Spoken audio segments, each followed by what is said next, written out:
Be live now. Hello, hello, gamers. Hello. Wait, what did you send me?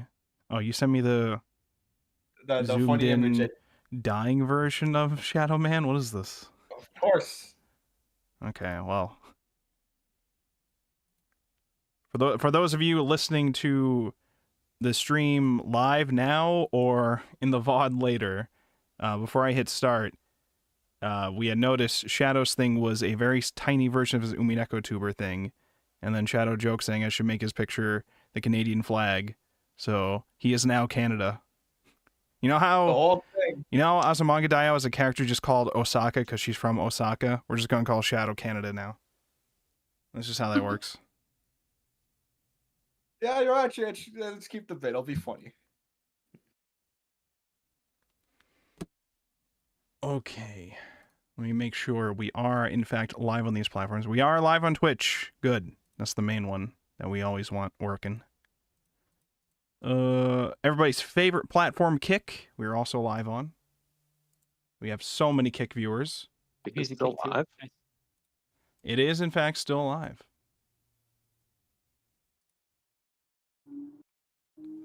Let me get the tweet memes ready. Where's like a past book club tweet that we've done? Oh wait, I need like an emoji to represent Azumanga Daioh, or two emojis. School, I guess, and We're using emojis, Chef. I thought those were banned since like no. When you talk what? Wait, how's what banned? What are you talking? Wait, what? That was a crime in at least 50 states. First of all, I'm talking about my tweet, okay? Second of all, who banned it where? Good question. What are we talking about? Beef? Huh? What kind of beef? Oh my god. Wait, did you change your name? You literally changed your name to Canada on here too? Oh god. Of course. We gotta get in the theme, Chef, okay? Oh boy. Wait, hold on. Why am I at the end? I was never at the... Oh, it's because I made my name Wolfborg and not Chaplain Wolfborg. Let me do that.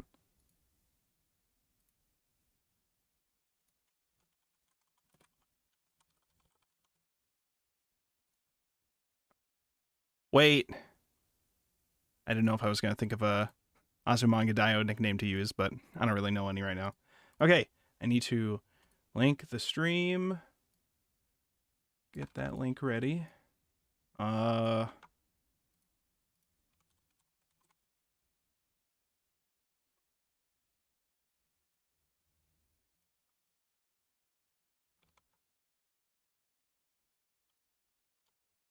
Volumes 1 to 2.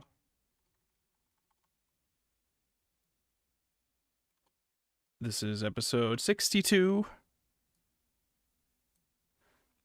Azumanga Daioh, and then the thumbnail. How's everybody been doing today? What's everybody been up to? Canadian things. Like what? Good question. Do they do anything up in Canada other than make Balatro? They made Balatro Canada? There's like one guy from Canada that made it, yeah. Okay, well that's cool. Fun fact. That's what Jeff Keighley told me earlier tonight, at least. He would never lie to us. Never. Sorry, who the hell are we talking about again? The guy who hosts We're talking about the Game Kojima's Awards. best friend. Don't worry about it. True. Best friend. Is this true? There's like layers of me being lied to here. No, that is 100%. Andy, help me. I don't understand. Every picture of Kojima that's out there, Jeff is in there too. That's just, yeah.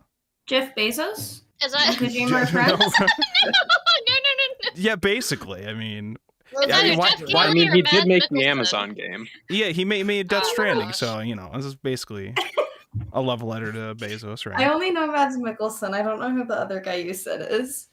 Wait, Dear what? Lord. All right, let's turn this into the Game Awards broadcast. Don't worry. Okay.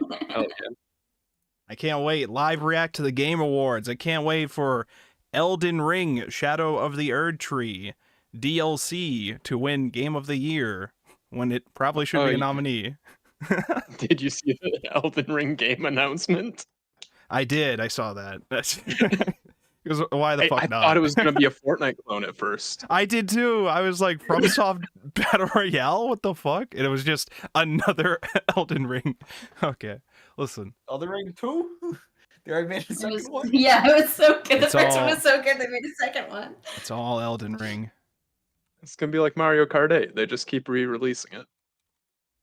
That game is like 9 years old now. They perfected it. They don't need more. Did they perfect it?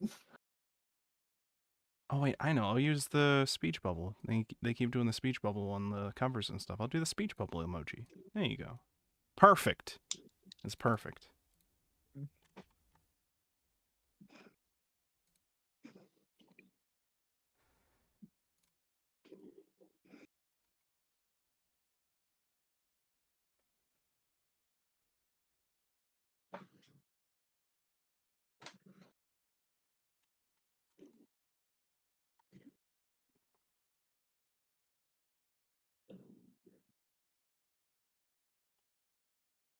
Oh, and then the post in the server.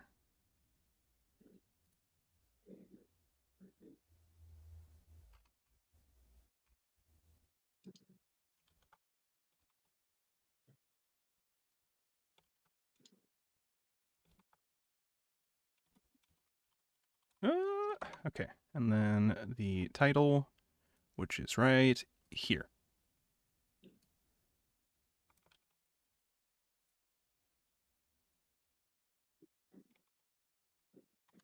You just got pinged. Oh my god. And this and then this. All right. Give me 1 second and then we will get started. Hold on.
Okay, ads are going to be ending in a couple minutes, and then we can officially start.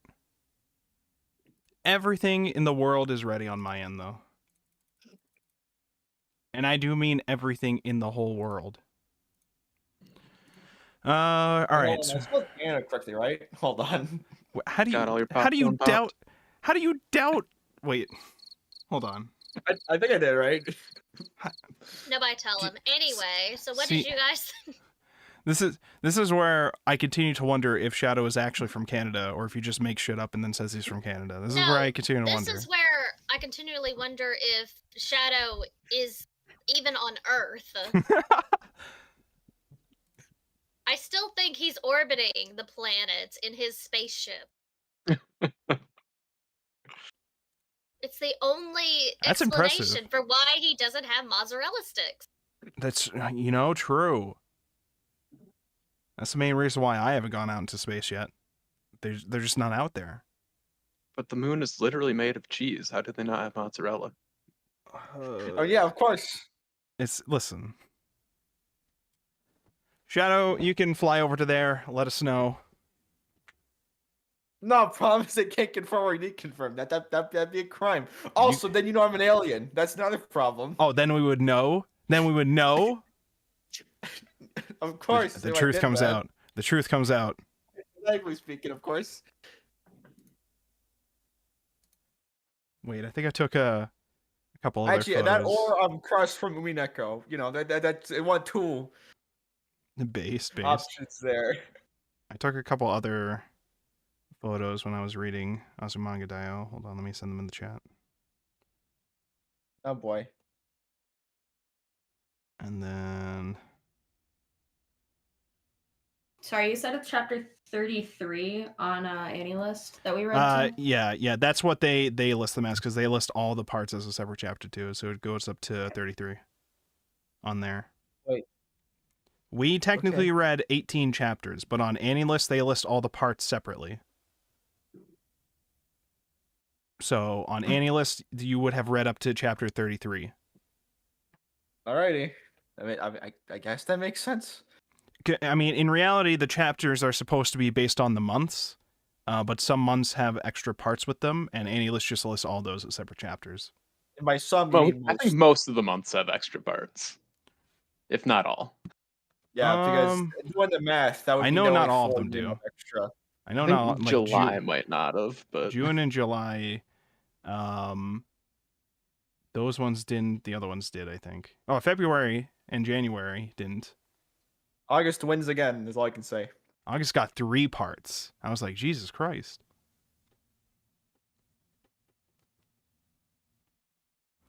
Imagine being an August kid. Couldn't be me.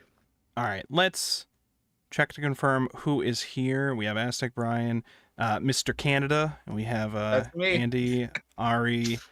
Dango said they wanted to be there, but they said maybe I'll come, so maybe they're busy. I don't know. Canada himself. man, this would get real confusing if anybody actually used my name. Oh, you think it'd be confusing for you? It's going to be confusing for me. Oh, I understand. I don't know if you want me to say your name on stream. Oh, that's fine. Because I don't hide that shit. yeah, because the confusing his name is also Brian. So, Oh, but The thing is, I don't react to it most of the time because nobody calls me Brian. That's true. That's true. You have an I or Y? Why? The Oh my correct way. god. The correct one. oh my god, you're right. I was gonna bully you for I. Like I was gonna leave. I think. Be like Brian Griffin. It would be appropriate. You have to emphasize the I when you say his name. Brian. Okay, I'm not getting into that shit. I think we're ready to go. Maybe if Dango shows up later on, they can join in the middle. If not, we gotta get going anyways. We're like 10 minutes late. Let's get going. Oh yeah. When are we not late? Hey. Welcome, everybody, to another exciting week of the Anime Book Club here on YouTube, Twitch, and Kick all at the same time. You can find the links to all these things at wolfborg.com. And this week, we're discussing Azumanga Daioh, classic school comedy 4-comma manga from 1999, I believe, to like 2001, I think it released from. Something like that. And we have new people here tonight. So before we get started with anything, let's introduce everybody who's here for the discussions, starting in alphabetical order as usual. Aztec, introduce yourself. I'm Aztec. I'm the reason they keep making so many isekai anime. Based. All right. Oh, me. Do I go next? No, yeah, you can go next. Yeah, I just want to, ask Aztec. Do you have? Sometimes we do recommendations. Do you have anything you would recommend? Yeah, go back and watch Apothecary Diaries so you're ready for season 2. Based. All right, sweet. Go check that out. That's pretty good. Yeah. Yeah, I do too. All right, Brian or Brian 2, the real Brian. What do you got for us? Hey, I'm Brian. I do coding stuff and I read too much isekai garbage. So I'm like kind of happy that I get to read some non-isekai stuff and some wholesome manga. here. So, Non-trash? Yeah. Thanks for joining us. Wow. Do you have any recommendations? Not isekai, but Okay, for a concrete one, Frieren is a good one. We got that's pretty good. Golden Kamui is a good one. Sweet. Got Service Wars. But yeah, there you go. All right. Well, thank you for that. And next up, we have Mr. Canada himself, formerly known as Shadow Man, and now he's evolved to become the entire country of Canada. What do you got for us? I'm Canada. The thing I recommend is, hey, Chap, what are things that Canadians do that I don't dislike? I apologize. Maple syrup. I don't know. Oh yeah. Okay. Well, the problem is I hate both of those. Timbits. don't Have you ever like had a those either. Timbit? Yes, I didn't like them. Oh well, there you go. No non-Canadian things. That's the thing I recommend. Yeah, come to America. What could go wrong? All right. Anything to recommend? Other than not Canada things? Tim Hortons. Okay, sweet. No, Based. I don't recommend that. Why would I recommend that? They're not even that good. All right, thank you for that, Canada. Next up, we have Chaplain, aka Wolfborg, aka me, the host of the Anime Book Club, the best book club anime discussions ever of all mankind. It's just what I do, naturally speaking. I brought us here to discuss Azumanga Daioh, and eventually I will influence the group to go back and read New Game, which would be my recommendation as always. Okay, New Game is amazing, and one day we will go back and read it. I swear. This will happen. This will happen, okay? It's just a matter of when. And that's I think me. Azumanga Daioh is the new game for now. No? New game I at don't. home. This is the New Game at home. Do they make games in this? No, I'm just fucking with you. New Game at home. All right. Next up, we have Nine Bacon. Introduce yourself. Hi, I'm Nine Bacon. You may also hear me referred to as Andy. Either is fine. And I recommend following the channel and telling Shep that you thought he was bad at Halo. What? Bro, what? This is toxic. Also, I'm bad at Mega Man X. I'm amazing at all video games, especially Halo 2 Legendary Mode and Mega Man X. I will have you know. All right. I am amazing at platforms. I am amazing at every and all video game. You have no proof of any of your claims, and therefore they mean nothing. They mean nothing. You have no proof. None. All right. Well, thank you for that. Next up, we have Arimia, aka formerly the Witch Arimia. Okay, we're not Umineko anymore, though. All right, introduce yourself. Wow. I'm Wow. Armia. I don't want to say anything else now. Thanks. There's a little Wow. bit Umineko inside all Never of us, mind. Okay, Chap. we're here to discuss Umineko now. Now will you say things? We're going to discuss Umineko all over again from the beginning. Okay, we've tricked both the Bryans, and now they will have to read it. Oh, okay. And Canada, the entire country. The entire There country. we go. Do you have any recommendations? I don't want to think about things. I've been reading Agatha Christie right now, and I'm like 20 pages away from finishing A Holiday for Murder, Oh, which shit. is her Christmas murder mystery that she wrote specifically to spite her Ryukishi? Editor? Me? brother-in-law, Santa? I think. Yes, Oh, her damn. brother-in-law. She wrote it specifically to Santa? spite her brother-in-law, who loved her stories, but said that there wasn't enough violence in them. So she said, "Okay, for Christmas, I'm gonna write an extremely bloody and gruesome murder just for you." And that's She's- the foreword. She said. Oh. She said, "Here's Umineko episode 8. Good luck." 9. Man, I'm getting real Umineko vibes. All right.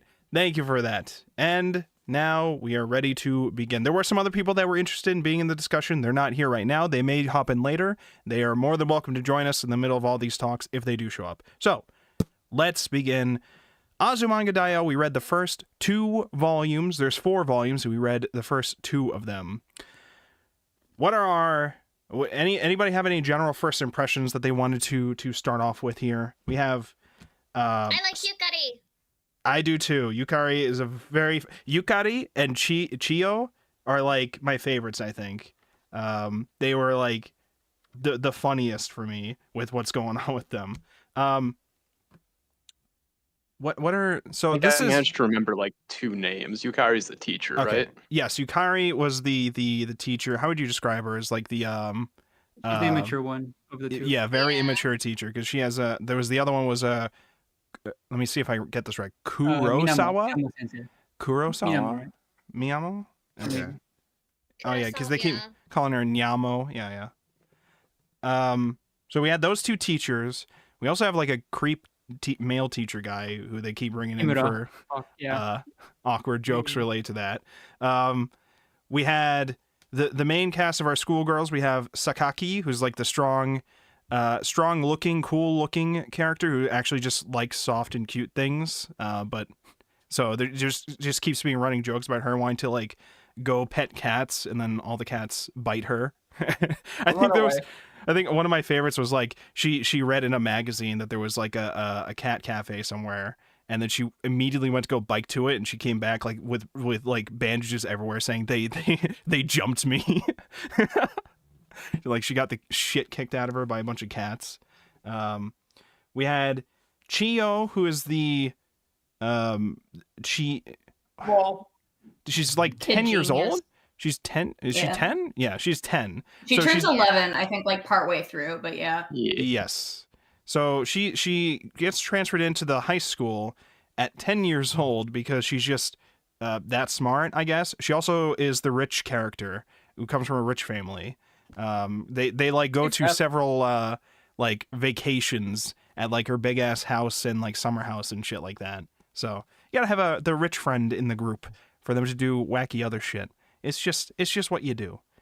Apples and wins. True. We have Tomo, who's like the energetic dumbass, I think is how you would describe them. Finally, a main character I can relate to. A big driver of a lot of the what is it? What's the style of Japanese comedy called with the like idiot and the straight man? And the bokeh. Yeah, they're like the prime example of that kind of thing for the idiot category of things. We have Osaka, who's literally just called Osaka because she has an Osakan accent. I think there was a joke that like she's not even really from Osaka. Yeah, like she's like, well, technically I was born somewhere else, and for a lot of my life I lived somewhere else outside of Osaka. And but she has just like, no, you're Osaka. You Yeah, gotta be Osaka. she's got the accent, so they're like, all right, well, you're Osaka now. Everybody, she's Osaka now, and they're like, hi. And the joke there is that Osaka is like the countryside. Yeah. So she's essentially a southerner, basically, if we put it in American terms. Yeah, and here they handled here they mostly handle her accent as like instead of her saying I, she says like ah, and like a couple like small changes of words to give her like a southern. Yeah. I think in New Game they handled the accent by having that character speak with like a Cockney accent. It was very funny.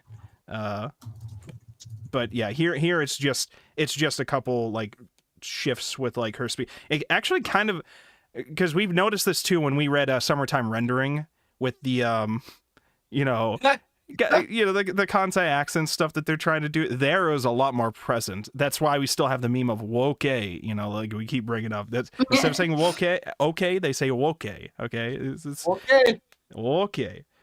Oh god. But here I was kind of getting confused at times whenever they were trying to say like they were trying to say I and it kept saying and I was like, oh, is this a person saying at first, like they're making a sound or like laughing or something like that, and then it's, oh wait, this is Osaka talking. I understand. I had to like wire my like rewind every time when I first read some of the bubbles with that. So I don't really know how I felt about that bit of it. Who else do we have? Oh, Yomi, who I don't think actually her name was said until far later. I don't even know if I think there was literally a whole comic where they just kept saying Yomi for like the whole comic. I was the only one I actually had to look up what the joke for the thing was. Yeah, and the joke with that was what was it? Like her Yomi means like to read, and I think the comic strip was called Read Between the Lines or whatever. And her what was her full name? It was like something, Yomi was like in the middle of it or something. And yeah, Koyomi, I think. Yeah. What is Osaka's full name? It's like Kasuga or something like that, right? Something Kasuga. Ayumu, I think. Ayumu Kasuga. Okay. Yeah. And then we had another character introduced later on who was not Kasuga. It was like a name similar. Kaguya or something? Kagura? I think it was Kagura. Yeah. Yeah. And they were like another sportsy type character, but like they were from a different class at first, and then once they got into the new year and then they had class reassignments, it was pretty much all the same people except they introduced her as like a new character in the class pretty much. And they had it be, the joke was that Yukari was just too lazy to remember new names and faces, but you could tell it was the author wanted to incorporate that character as like a more regular member of the cast. I think there was also like one other side character, Kaori, who like clearly had a crush on Sakaki, but like barely gets to interact with them. So one thing I wanted to bring up, I did not realize until we decided we were going to read Azumanga Daioh that the name Azumanga Daioh, the title is just the author's name with manga at the end of it, because the author's name is Kiyohiko Azuma, so it's Azumanga, and then Daioh is from it's from the magazine. The magazine this was published, it was Dengeki Daioh. It was a monthly magazine, which I'm assuming is why each of our chapters are split into months. I don't know if that's supposed to correlate exactly like that because we have the different parts too, but that's what I'm assuming that was about. So That's when you're submitting a draft and they ask, "Oh, you didn't title this," and you go, That's me. it's, Like, I don't know fucking title shit. Now this author also did a or is also currently doing, because I think it's still going, another popular manga series called Yotsuba or Yotsuband. I forget how you're supposed to pronounce it, but that's like another series that I hear is pretty popular. That's one I hear is actually pretty popular to get into for like a beginner manga to try to read when you're starting to get started reading manga. I think there was like resources to like read the first couple like chapters or volumes of that, and then there's just a button to switch between the Japanese and like the English like built into some of the websites for that. But even with that, it's like supposed to be pretty easy to read or whatever. But that's like another slice of life series that they're like they've been like very popular. They're in the I have this book here. It's like a big book that's like manga history throughout the years, and every page is like a different year in anime manga history. And on like one side it'll have like all the famous works that came out that year, and the other side it'll have like a certain author or creator, like their biography of like all their stuff and their influence on it. And I think they had a whole section. Surprisingly, I don't think it was in 1999 though. I think they included theirs at like a different year, probably when Yotsuba started, so like 2003. But they did also mention Azumanga Daioh in there. They specifically referenced how it was very influential for, I want to say essentially bringing more modern surreal school comedies to like becoming more popular, because this is like what, 98 or whatever. I don't know what other surreal school comedies there were at the time, but it was apparently very, very, very well received for the expressive nature of the characters at the time, along with the like comedy bits and the dynamic of the school life comedy that this is. I don't know if all of that is attributed as like this one was like the big one to start it all, or if it was like the big one that like popularized it, kind of like how Sword Art Online was not like the first one to do that stuff. It was just like what made isekais more popular, I guess, like kind of like that maybe. But yeah, so okay, we read the first 2 volumes, which went from, oh god, what month did it start with? I know it ended at August on the second year of their time there. I think, did it also start in August maybe? No, it started in April. It started with April, and then we finished by reading the 3 parts that happened in August. As has been pointed out in the Discord before, there's no like central plot going on with this kind of slice of life series, which is fine. It's a different kind of story. But it is a 4 comma. Now, who here had not previously experienced 4 commas before? Is there anybody here who had not experienced 4 commas before that would like to speak up? Because I know we had some opinions being shared occasionally in the Discord. Anybody want to chime in on that? I mean, I hadn't had experience with, sorry, 4 commas, but like I've read like the Garfield comics. Like I had a book of all of the old Heathcliff comics. So like Okay. It's basically I similar, read that yeah. style of comic, just not like specifically like Japanese. They were all Western, like American Right. stuff. Yeah, because I've seen them. I haven't like gone out of my way to read any. Okay. Yeah, because there's 4 commas have been around for a long while, and I like New Game was a 4 comma, of course, but also things like Bocchi the Rock is a 4 comma. They're like very Tomo Chan's the Girl was another one I think that I have the first volume of that's also a 4 comma. They're very interesting because they have that immediate restrictiveness of like you only get 4 panels at a time to tell your stories, and in some cases like this one they try to make each 4 comma be its own individual thing that you technically don't need the other ones surrounding it for. I mean, some of them do have recurring jokes, but this is one of those series where there are tons of out of context meme pages that get a lot of mileage out of this kind of series because of the nature of how it has to be structured to get it to work with this kind of stuff. You get very simple or like blank backgrounds, very not in some cases the joke just works with like the same panel but only like very slightly changed too, so it works out.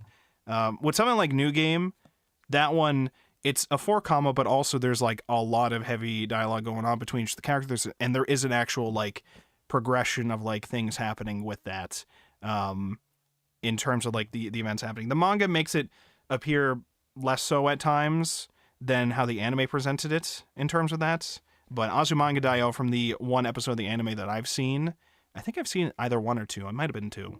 That one's just a case of like, yeah, you're there for the fun, surreal comedy times. And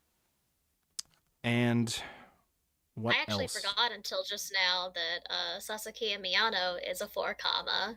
Oh, as it is? well. I had no idea. So it was originally a 4 comma on Pixiv, and then once it got picked up for publishing, it retained those comic pages, but then the Arthur also came back and added more like pages in between that are like actually manga pages, typical Okay. manga pages in between them. So it's kind of both now in the print version, but it originally was just like 4 commas. Oh, a damn. lot. I had no idea about that. That's very interesting to learn about that. Trying to think what other 4 commas there are. I'm sure there's like, oh yeah, K-On! K-On's another 4 comma.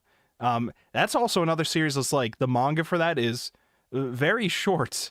Like and I think the manga for that one, when we recommended that one for one of the things for the short book club thing, I think I recommended it, was like the original plus the 2 side things that happened, which would have brought it to like I think 6 volumes or something like that. Because the original series for K-On! I think was only like 2 or 3 volumes. Because the nature of many 4 commas is they could be pretty fucking short with or they could be pretty long depending on like I guess the kind of like how they split up their releases.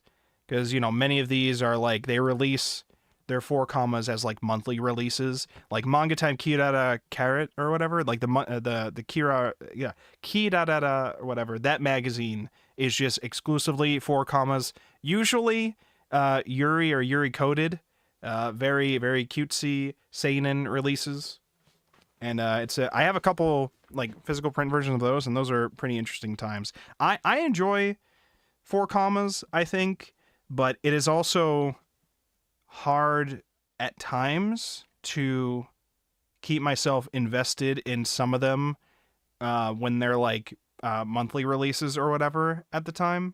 It will like really depend on what it is. Like if it's just a surreal comedy thing, I'm probably not going to keep up until I remember it exists later on in life, and then I'll just binge whatever gets released or whatever. But I don't know. It'll depend. It'll depend for the most part. But I mean, I think they're all good. Myself at least.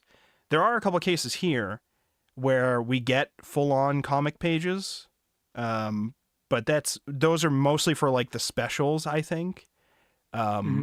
like the 4th of July or like the July special bonus meme chapter, just the June bonus meme chapters, things like that.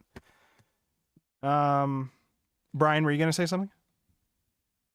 No, not really. I was gonna mention something about my main opinion about 4 What do you got? comics. What do you got? Yeah, I normally see them like for his simple gag comics, or like sometimes I used to read something called like Korokoro comics back when I was younger, but they're normally like used like if a company or an IP wants like a little comic for their own thing, they might just use a 4 layout because it's just very easy. Well, I wouldn't say easy, but it's a very digestible format. But I think it's just harder to keep up with the characters, kind of memorize what each of them do. I prefer the the classic format where this characters are easy to like memorize and keep up with. Yeah, I Yeah, had to. find it hard if the names aren't like immediately said, which Yes. aren't always the case in 4 commas. Yeah, I It had to really like look up- doesn't help when the characters look the same. Yes, I was Yeah. going to bring this up too. I could not tell if somebody was Tomo or Osaka in some of these scenes, or if there was a Yeah. third. Tomo, Osaka, and Kaori, or whatever her name Yeah, is. They all Kaori. just look vaguely the I was- same. In some of these times, I was like, wait, is this character, or is this like a different character whose name I have not registered yet? Who is this? I like at times I was like, is this Kagura? Wait, no, they have like the little spiky ends or whatever. Who is this? Yeah. I had to like figure it out over time. I think over time I was like, oh, this is Tomo, but like they don't seem like they're doing saying insane statements right now. So I just couldn't immediately tell that this was Tomo. They're currently saying, I don't know who this is. This is some sort of imposter among us. I also think when I was reading it, because I just got through most of it, like literally about half an hour ago, I think Tomo's hair changes. Like it looks like it gets longer.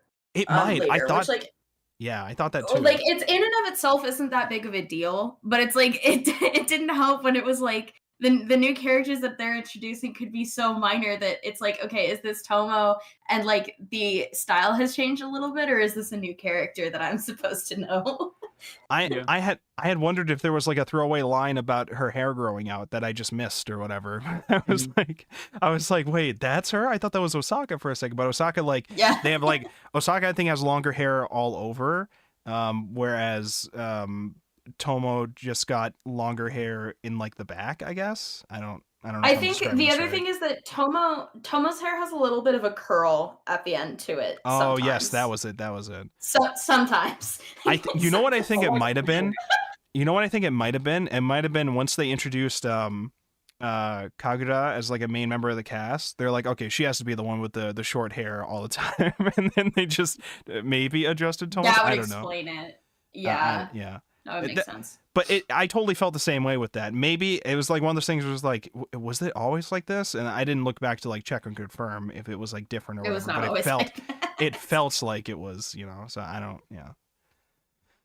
Oh, okay. I think it's a funny difference compared to like because like there's a meme for anime main characters where their hairstyles are like insane, right? Like just physically impossible, like multicolored and funny designs. Yeah, That means Gio is the main character. Okay. Yeah, we have the opposite effect right here for Azumanga Daioh, where like all the characters, not all the characters, right, but a lot of them have like similar hair designs, and like, oh shit, now I can't tell them apart sometimes.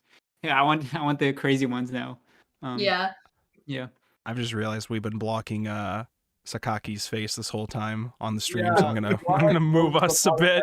I'm gonna move us so we're not blocking her. Okay. Yeah, Sakaki's bits, because I'm trying to think of like each of them, what I liked particularly about their like comic bits. Sakaki's whole thing about like she's the cool looking thing, but will like just quietly do anything to obsess over cats and things like that. That was very cute. I liked when they're doing like the little Chiyo's Day comic, and they're like, "Oh, Sakaki, what's going on? Hey, we're gonna walk to school together, right? I'm doing this thing. Oh, where'd you go? Oh, I don't know where she went. There was like a cat." For like the cat's tail you could see in the back for like a little frame, and then she just disappeared. Or like she was just I think she like gave a little cat plush to Chiyo for her birthday and was like, its name is Monpachu or something like that. It's like, oh. And here is its lore. There's war. He's got a brother and a sister, okay? And actually, he's a boy. So.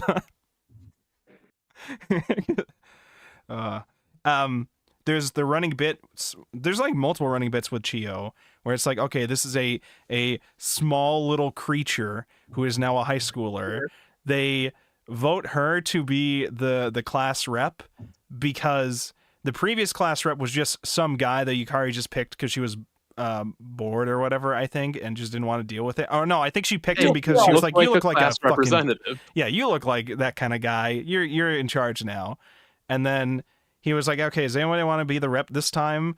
And Tomo was like, me, I will. And everyone's like, oh no, oh no, oh no, no, no, no. They're like, we can't have Tomo be the rep. And Tomo was like, well, do any of you want to be the rep? And everyone's like, well, no, I don't want to fucking do it, but I don't think we should have you do it. I don't know. And I think Yukari was like, okay, we'll just have a vote. It's either Tomo or Chiyo. And then literally Not everybody. only that, but it was Yukari doing the same thing that she had done previously of like picking one herself. It's just that she picked two people to vote between. It wasn't that much of an improvement. Democracy. Okay? In her defense, Tomo still got like 5 marginal votes. improvement, okay? But then my favorite bit though of that was that every time it was like, okay, Chiyo has to go now up to the podium to address the class, and their head is just peeking out from the bottom. It just looks very funny She's every trying single her time. best. She'll like I be am asked. only a kid. She'll be asked to go up to the chalkboard to answer a question. She has to like jump up to try to write it so that people can see it. It was so good. The general agreement of defend the Chiyo is pretty great. Yeah, yeah. The dodgeball game where everyone was like, Chiyo was like the last one left. I'm assuming because they didn't want to whip it at Chiyo at first, and then they just started like tossing it above her. Oh, like just fucking around with her. Yomi, I was trying to think. Yomi didn't feel like they had much of a presence until later for me, and their bit ended up eventually being, oh, you're trying to lose weight, and that was like, it was like you're trying to lose weight and you have glasses, and you get to. She also had to be Tomo's straight man. That's true. That's true. what I felt was all her character was Tomo's straight man. I'm kind of, and like again, Yomi was also one of those cases where I don't even think they mentioned her actual name in the series until like volume 2 or whatever. That like it Until was that one deal. chapter where it was in every panel. Yes. Yeah. Yep. So I was like, We gotta like- compensate, okay? We gotta allocate our resources. Well, I because think- she was the only one with differently colored hair, so you should Yeah. have been able to remember her as a No, character. true. They didn't need to say her name. True. How could I In my not have known? defense, I only remembered 2 of their names anyway.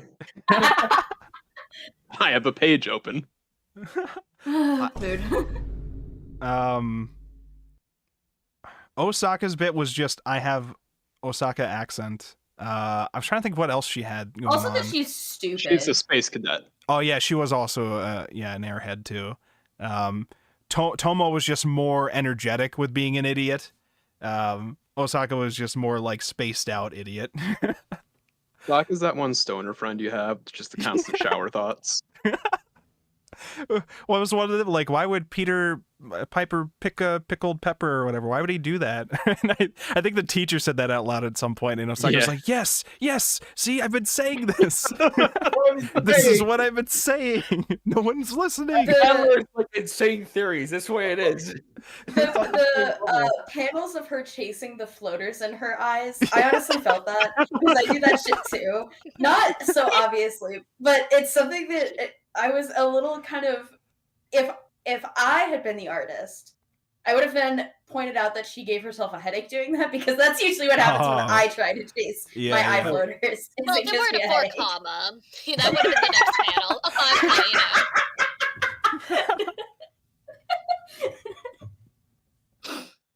5 comma, Okay, so we covered those main characters. Kurosawa and Yukari's relationship, very fucking funny. I love Yukari as a character, but I also love those two bantering with each other. Like Kurosawa coming over to pick up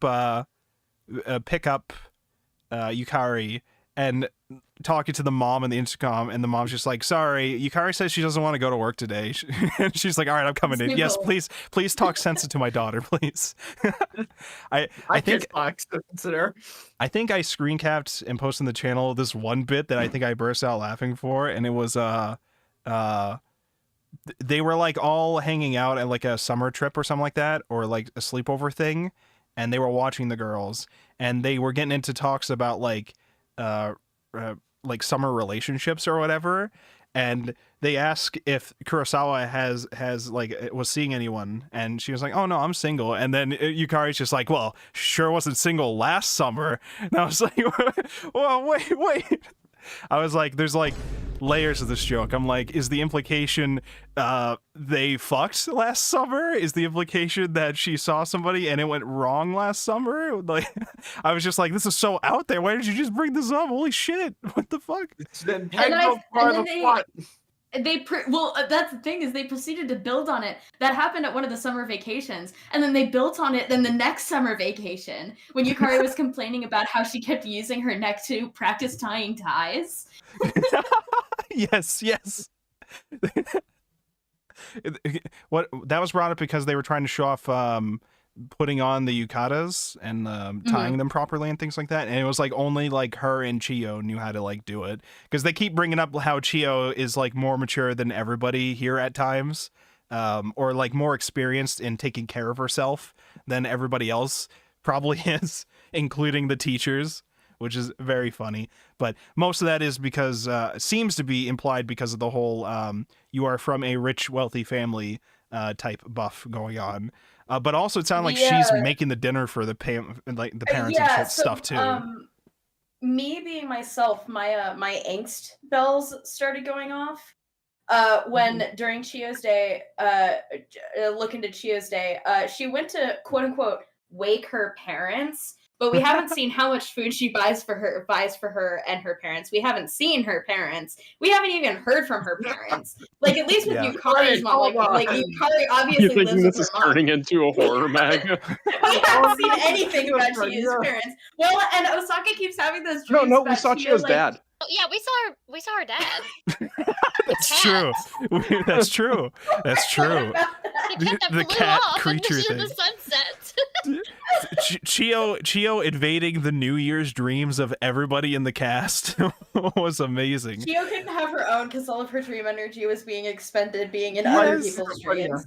And that was a recurring joke and things too, like, oh, I have these hiccups. How do I get rid of these hiccups? And they try like literally everything, and then they joke about, oh, you should just give them to somebody else. And then Chiyo now has the hiccups after Osaka no longer has them. Oh, and I think there was then a joke later on about like they're like, oh, Sakaki, how did you get so tall? Oh, did you steal my height? Did you steal Chiyo's height? Give it back, give it back. And everyone else is like, when do we get to grow big boobs? Did you steal our big boobs? Give them back, give them back. I like how sometimes like the author reminds the reader that Chiyo is like still a child. Yes. And how she interacts with the others. I had to stop and rewind when like her other elementary school age friends came over and was like, hey, you want to hang out? And she's like, oh, let's go out to the movies. Like, ooh, a high schooler over here wants to go out to the movies. I gotta ask my parents first, but you know, like I was like pausing for a moment. I was like, wait a minute, this doesn't look like the cast from before. Oh, these are like literally the girls she must have previously known that were like her age. Children, yeah. The other 10-year-olds. Oh God. Now, many of these jokes I enjoyed. Some of them not as much. The ones I did not enjoy as much was the creepy pervert male teacher that we kept bringing in to say, hey, small children, please switch into shorts that I think are hot and make sure to tuck your shirt in real quick, please, because I have very particular fetishes for these things, I guess. And then they try to like, I mean, they do, bring up like, hey, this guy's fucking creep. Maybe we should call the cops at times or whatever. But they try to like brush it off as like, he's just a little quirky, eccentric. I think his introduction was mostly like him saying a wildly outlandish thing. Like somebody said, why did you become a teacher? He's like, I just like teenage girls. And it's like, why would you say that? And then the boys were like, no, it's so inspiring. Somebody who's so honest about their preferences. No, like this is a time in comedy, I guess. I hate him. The one where he just came up to the two teachers having dinner when you're holding your chopsticks wrong and then walked away. That was like a huge actually moment for like no reason. It's really funny. And then he didn't even. And then they look at each other and they are just holding him wrong. Yeah, he didn't even elaborate to like how they were doing it wrong and how to do it better. He just said that and then walked away. And then like Kurosawa had to explain it. You're doing it wrong. Doesn't explain. Base.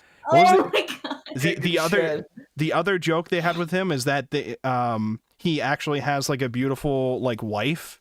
I think they said he has a child too. And they meet his wife at some point. But like prior to meeting the wife, they're like, should we call the cops? Does he like have something on her? What is he doing with her? How does he have a wife? How did this guy get a wife? And he has a kid too? I think one of the chapters was literally called Chihio.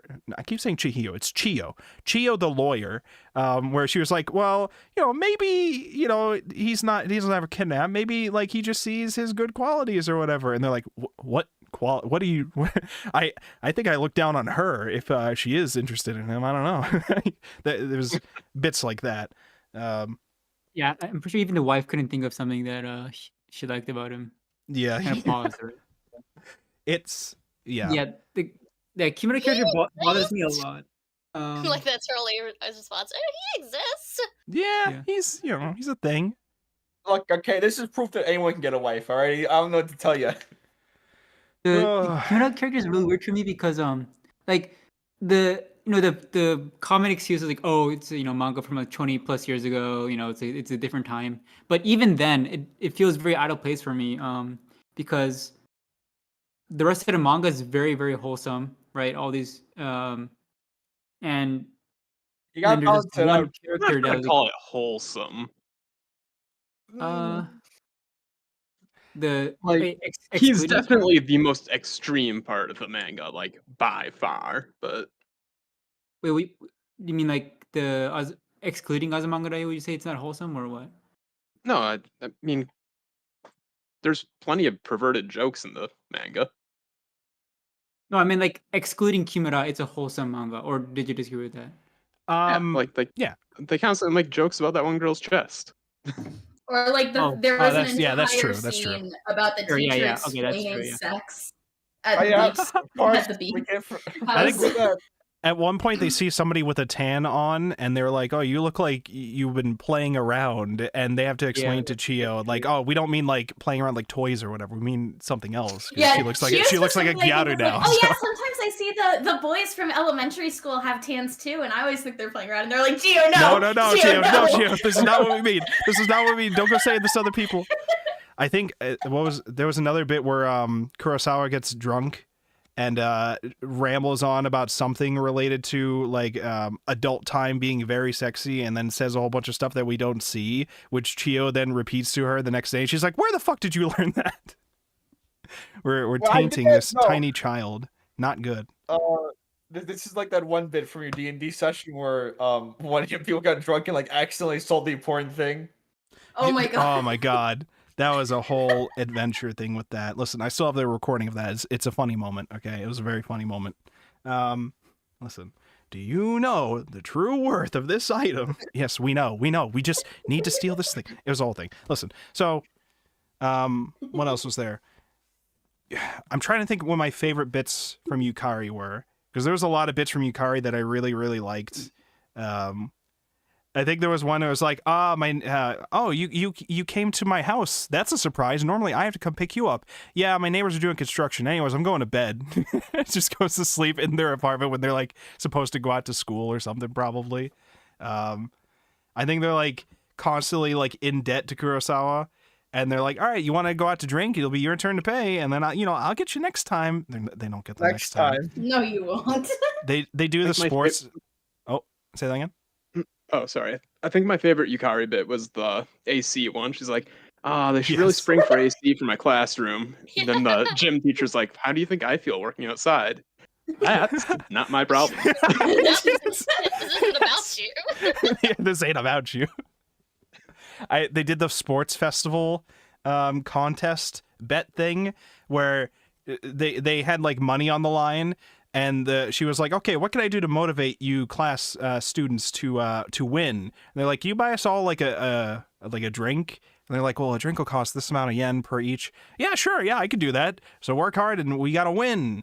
And then they do the festival, and then they do eventually win, despite many of the hardships and Chiyo worrying about being the reason why they lose and all that in very comedic ways.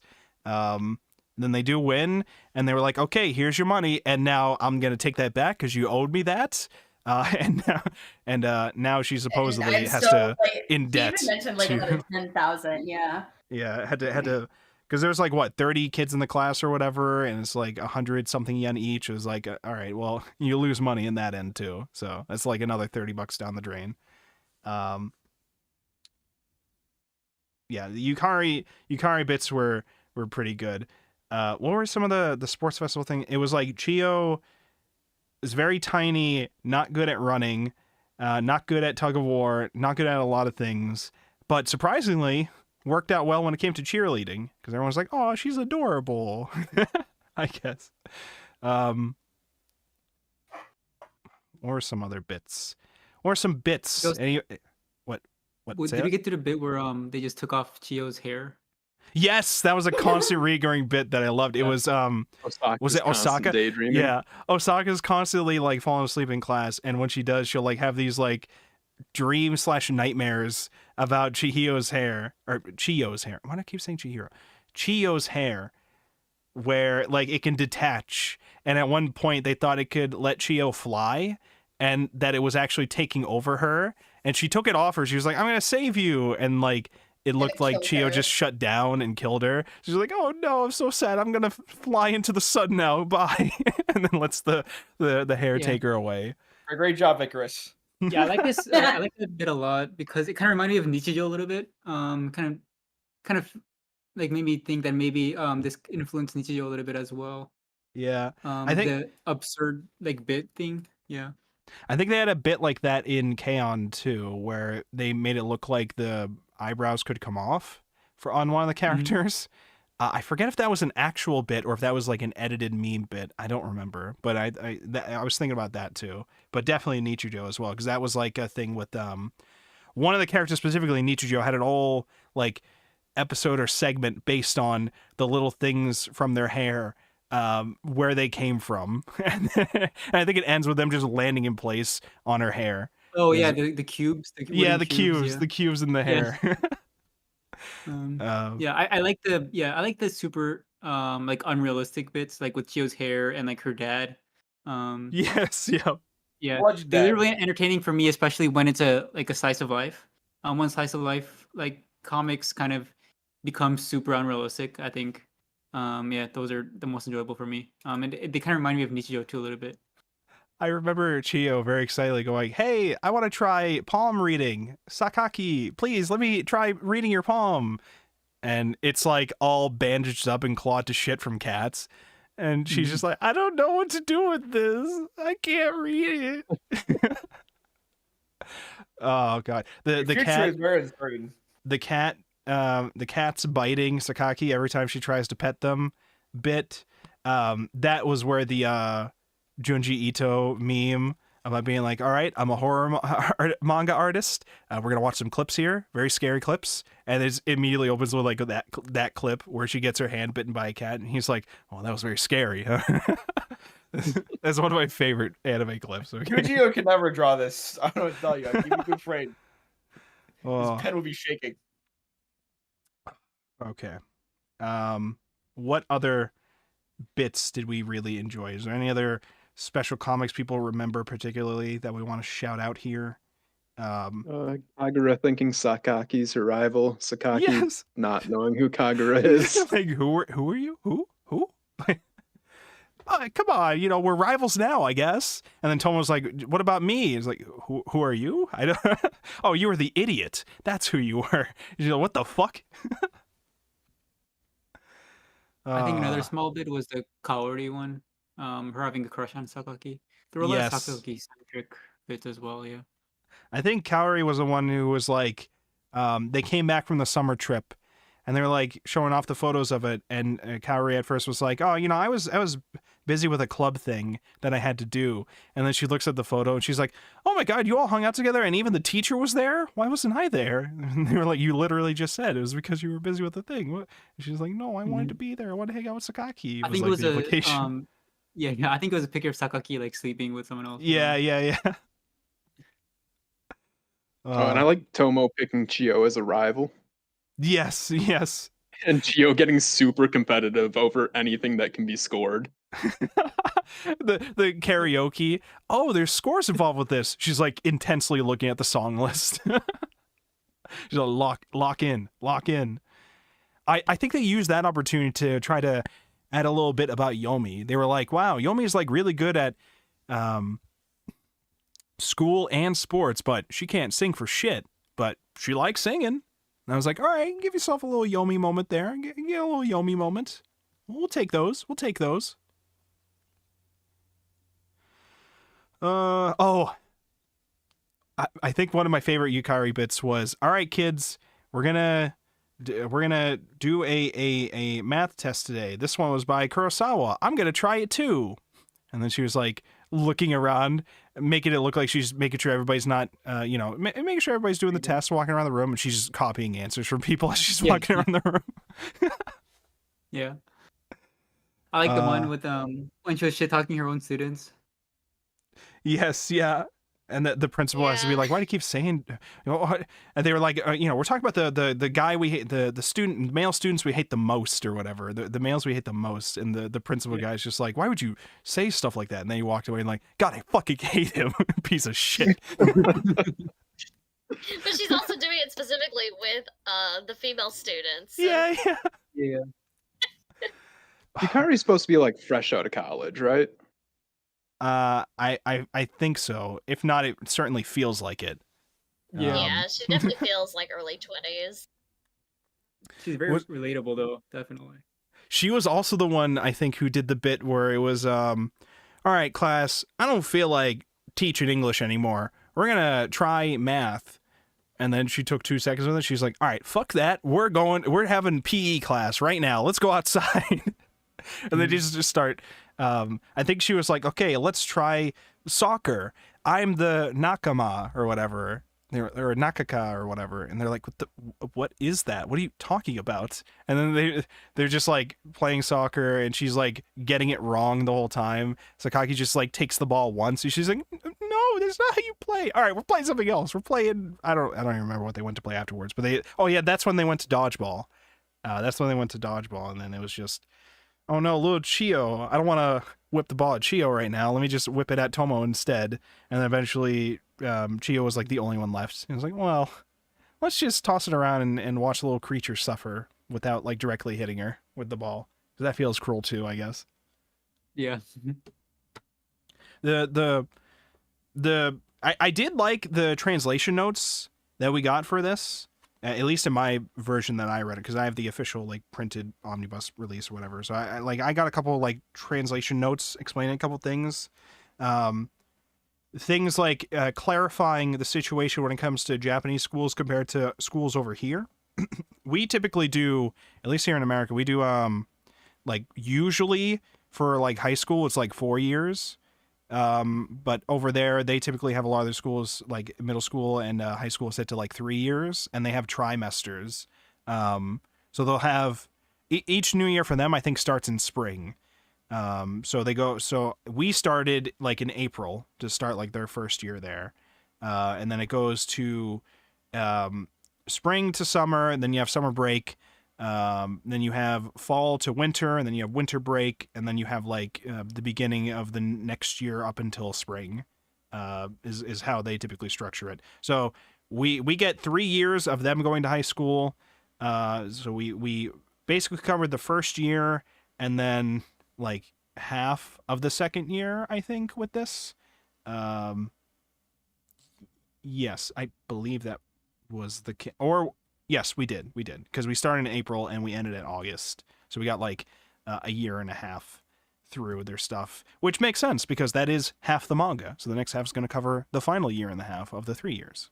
So that's how math works. Can you believe it, guys? Oh my God, Christmas Just a week away.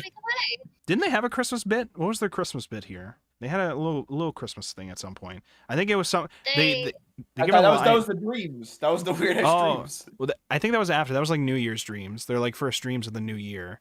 Because I remember they went to go do something, and one of them was They like, all "Don't." hung out, Doesn't... and there was a joke about nobody having boyfriends. Yes, that was it. They were like, Yeah. "We're all just hanging out with each other. Doesn't anybody have a boyfriend? What is this?"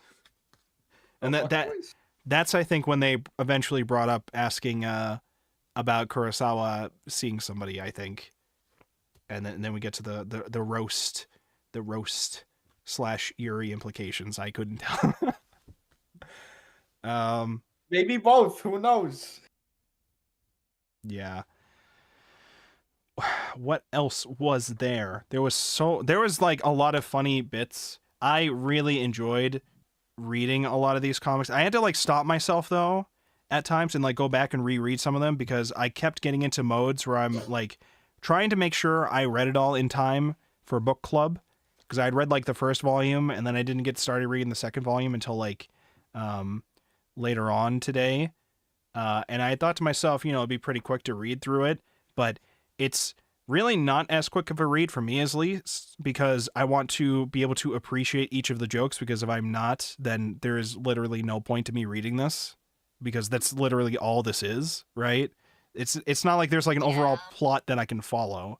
So you would think like with something like New Game, there's a lot of dialogue going on and there is a like general plot happening. It's not like a huge serious plot for the most part, but there are, there's like arcs or whatever, but it's, it's very lengthy in dialogue or whatever with that. For this one, it's very light in dialogue, but you have to stop and think about like, wait, what was the joke that just happened there? Or wait, did I just read that and not process what just happened there with things like that? At least for me.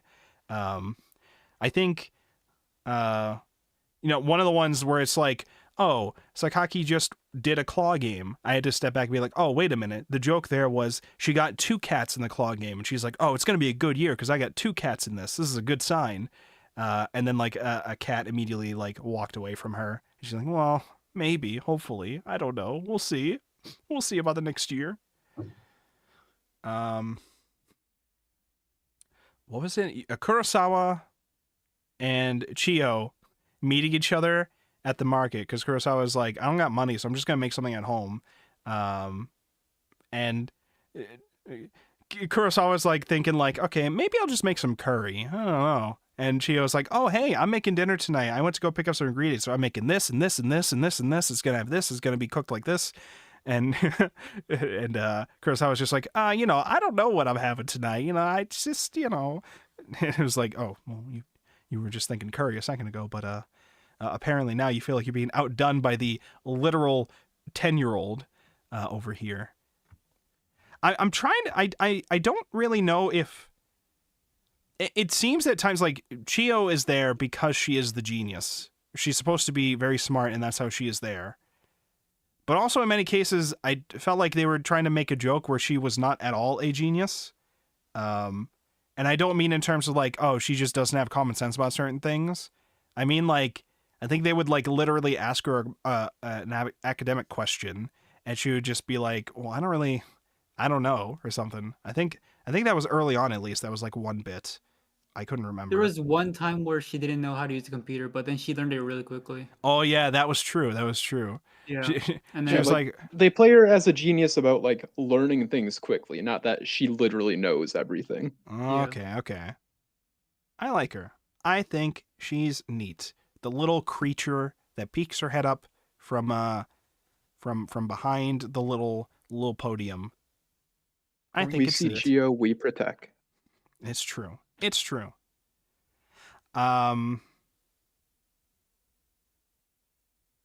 yeah, I'm trying to think what else we want to bring up about this. What do you guys think overall about your experience with Azumanga Daioh for the first 2 volumes at least? What were your first impressions? And have any of you actually seen the anime actually? Because I've only seen a couple episodes. Only through memes. That's the thing about this. Like I had Yes. no idea what this was. And then when I started reading it, I was like, oh, this is the meme one. Like, you know, It's the meme one. yeah. And then I had to like reread it like over again because like, oh, just from a different lens, you know. Yeah, yeah.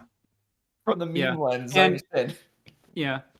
But just as an overall impression, I think I like it a lot. And I mean, as like mentioned, it's not exactly wholesome. But I mean, compared to the isekai trash that I've been reading, I think it's a very it's light on the heart at least. For me. Right. And like I think the main issues are like the characters are kind of being unrecognizable a little bit. Or like bad silhouette design or whatever. But yeah, each 4 I think was, what is it? They're isolated enough so that you can Yes. appreciate each one separately. Yep. Yeah. I liked as well how the nature of these 4 commas, the titles that were associated with them, in many cases they helped me figure out what the joke was supposed to be too. Sure, I yeah. liked that. But I did like how each of them also just got an individual title in general. I liked that. I thought it was neat. I thought it was a nice little detail. Anybody else want to share their general impressions? Aztec, maybe? I enjoyed it for the most part. I don't read a whole lot of manga in general, so What's the last manga you've read? I don't know the name of it. Do you read like light novels more, maybe? I mostly watch anime. Based. All right. I mean, that's fair. That's fair. This is why we have book club. You can read more manga here, okay? Don't worry. After this, we're going to be reading all of New Game, and then we're going to read all of Cypher Academy, and then we're going to read Umi and Echo all over again, and then Sword Art Online. And then we're read Black Butler. Can't forget Yes, of that. course. Yeah, yeah. That's like 5 years planned already. All right. See you guys in 2030. I think maybe we'll have to squeeze in Mega Man down there. Who knows? Oh, and we have to reread all of Dorohedoro so we can get Andy to the end of it. We got to do all that. And eventually I'm gonna get Yu-Gi-Oh on the list, the original. Oh, all right. I'd be down. Hopefully we can get Oron High It's School really Host Club in long, there. though. No, Or in Host Club. Oh, boy. It's only 18 volumes. I mean, that's not bad compared to Umi and Echo, definitely. Yeah. Yeah. And nothing compared to me.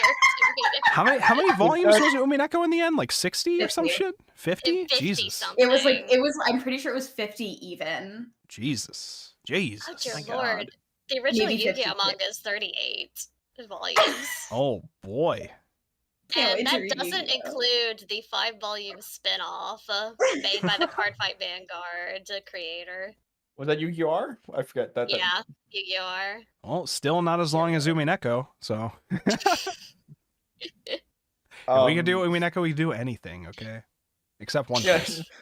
Imagine if Azumanga Daioh was as long as Umi and Echo. Oh, boy. This is where we I don't find think out I've there's never Azumanga handled Daioh 2. What'd you say, Shadow? Oh, nothing. Never mind. Shadow, what were your thoughts of Azumanga Daioh? I thought it was fine. You thought it was fine? What did you really like about it? What was your favorite character? That's a good fucking question. There's no wrong answer, by the way. There's no wrong answer. What the fuck was the small one's name again? I've already forgotten. Oh, Chio. Yes, that one. Chap, That's I think right, you that's keep right. wanting to say Chihiro because of Chihiro from Danganronpa is my True. only guess. True, that's your name probably association that's that's going on there. probably exactly that, actually. Oh, This is we had to bullshit. add in the cross-dressing to the schizophrenia. Listen, listen. Chio is a very, very, very fun creature. We like Chio, okay? I also do really like Sakaki. I like her bit. I like her in general, but it's an unfortunate thing where it's like she has these funny moments, but because of the nature of her being very quiet, it's like harder to appreciate her as much comedically as like Chio, who gets like a lot of screen time. many of the jokes related to Sakaki is like, who did this cute thing? And it's just the camera is panned over to Sakaki as they're like wondering who did this thing. Yeah. I think I appreciate Yukari the most. Like, I think she had the most laugh to bit ratio. Yep. She's very true to herself and just very raw, right? Yep. All her like moments are just so raw. She's like saying whatever she thinks in her head. So yeah, I think it was most accentuated, or like the best example for me is you already brought this up, but when she was cheating off her own students. So like, yeah, that's such a Yukari thing to do. Oh my god, that's so good. It's Yeah, so good. I did have one issue though. What's your issue? There's this thing, I'm not sure I'm pronouncing it correct, so correct me if I'm wrong. I think it was called an American joke. I don't know what's going on here. So there's a TL note that I posted that tried to explain what they were referring to with that. Apparently, it's like a different cultural thing where they're like, an American joke to the Japanese is something that they just don't fucking understand and don't think is funny or whatever, in terms of like the different types of jokes. I don't remember what the joke specifically was referring to before the American joke. I don't remember what the line was. Dark humor. Probably some dark humor. It was dark humor. Yeah, okay, so the TL note that I posted says, American joke. As the Japanese don't particularly have an equivalent to the typical question and answer joke, attempts to explain the humor in why did the chicken cross the road are rarely ever able to transcend the culture barrier. The term American joke is often used in Japanese to describe the concept of a joke, but due to the impenetrability of the humor, American joke is used equally often to describe some sort of jest that nobody understands or finds funny. So they said America L to our comedy, basically. Is what it sounds like. I can say this to most of Chap's jokes. Listen, I tell a lot of amazing America jokes, okay? Very, very classic America jokes. I am based over here, all right? They are very funny. They're very hilarious, okay? Andy, what were your thoughts on Azumanga Daioh? It was fine. It's kind of hard to give like. There is no pressure. There is no gun to your head. You will not be executed in front of the council. I had somebody kind of get on my ass for one of my main criticisms. So I wasn't gonna bring that up. I wonder who that was. Could possibly be. Okay, but your main criticism was because I know that they're watching the stream. Comic. Oh, I said that I didn't like that. I think that it was part of the fact that the characters are so undefinable sometimes. I didn't like the fact that the comic broke the 180 rule a lot, which for people that don't know is the idea that there's kind of this like line in scenes in film that is like at like the 180 degree, and you can't really have your characters past that, so they end up being on different sides of the screen. And when I brought that up in another call, Baguetti was like, it's actually really normal culturally. Like, that doesn't exist in Japan because a lot of times, like, Japanese movies are made in houses where they can't really enforce the 180 rule because of the construction. And I was like, oh, okay, so now I just sound like a racist piece of shit for saying that I don't like the comic because it doesn't follow the 180 rule. Well, because you know me, like, I have to make everything as dramatic as possible. She was just trying to explain to you that a rule is not, like, art rules are not set in stone. They are more guidelines. And even then, like, those different rules, like, not all of them are followed by other cultures and other countries and art disciplines. Like, the way we make games in America is different than how they make games in Japan, for example. For the most part, like, I didn't have a problem with it, but there were a couple panels where, like, very suddenly the characters would all switch sides. And because so many of the characters look so similar, I would have to go back and figure out where the camera was moved to understand what was happening. Totally valid. I think it's totally valid criticism. I had to do the whole thing where I was like mentally like, wait, was this the same character that I saw before? Or is this a different character? Because again, we have the case of like a couple of the characters look the same in terms of hair until you notice the slight differences with it. So yeah. Yeah, and I don't like That's a valid criticism. Yeah. Just don't word it as they're not following the 180 rule. I didn't fully I mean, I probably had like a good idea what you had referred to when you had brought up the 180 rule at some point in the spoiler chat or whatever, or one of the book club chats, and I had probably just assumed it was just the nature of the restrictiveness of the 4 style in terms of trying to tell the joke that they want to tell. And Might I have mean, impacted it that at is, times. and like, but... I think that with comics in particular, it's something that you like breaking the 180 rule or whatever is something that you can get away with, because usually, like I said, your characters are defined. Or like as with Umineko, which you have to understand that I've been doing nothing but reading Umineko for 5 months, so that's what I'm going to be comparing things to right now, unfortunately, because that's what I have in my head. But like with Umineko, a lot of times if they're in a really big room and they are moving around, and you're not, the big thing is that you don't want in film, you don't want your viewers to suddenly be confused. So if the goal is to make the viewer feel a little, jarred, like people will dramatically switch the camera, but generally the main idea that you're supposed to follow in textbook animation that I've been studying again for the past 5 months is that if you're going to be having characters move around a scene, you want to show the character moving by moving the camera with them to be able to dictate to the audience, this is the movement that is happening. You do not have to fill in the gaps. You do not have to feel suddenly alarmed if the character is in a different space. With something like Umineko, they can kind of get away with that for a couple of reasons. One is because they have the advantage of a lot of overhead shots. They have the environment. A lot of times the environment will have defining factors where you'll actually be able to kind of track where the characters are moving. Or there isn't necessarily a background.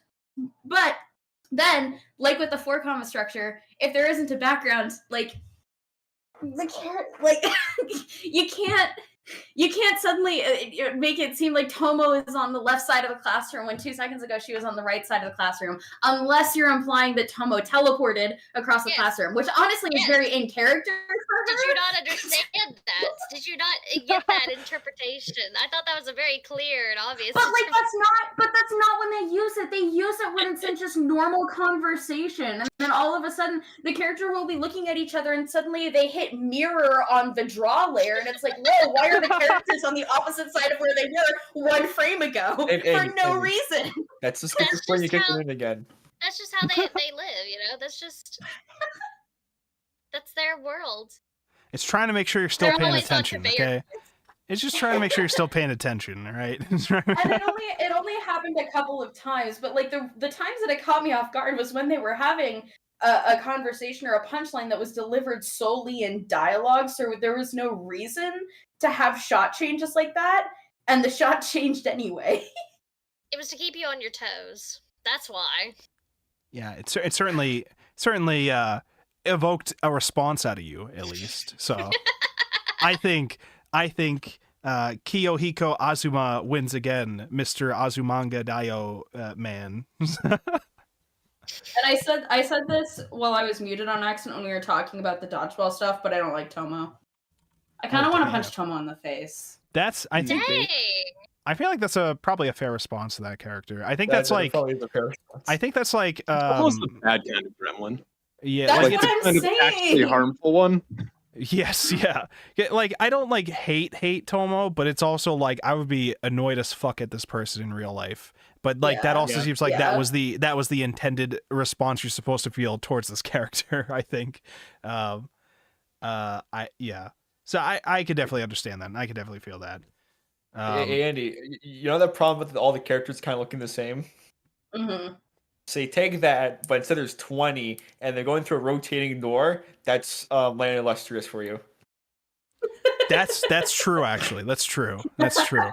I read Land of the Lustrous. I still have it. If you had read Land of the Lustrous, because we all felt that too when we were reading that. That was like it took us a while to like understand who was who with that. And even then we had characters that were going through transformations later on, and it's like, oh, I don't even understand what I'm looking at anymore at times. Like as soon as we would be able to be like, okay, I know who this character is, they suddenly like get broken in half and like completely change their entire design. It's like, oh, okay, back to square one. Great. I saw one of 5 times. Yeah, I saw one of the images that you'd sent in maybe it was the general book club that was like me when I don't understand the truth of the world, me when I do, and it was some like horrible eldritch fucking something or other. It was like a probably like the meme where it was like the horrific looking version of Fos, and then it was like the Fos. It was like a smiley face. It's like, oh, one is like her at the beginning, and the other is her like later on, and the horrors that happen. And I'm like, I don't understand what this says, but like, I would definitely also be like, what am I looking at? I feel like you would really enjoy Land of the Lustrous story wise with what goes on with it, but you would probably have the same frustrations as us in terms of like, what the fuck am I looking at? But the art is still really good. The art is still really good, but it is one of those cases.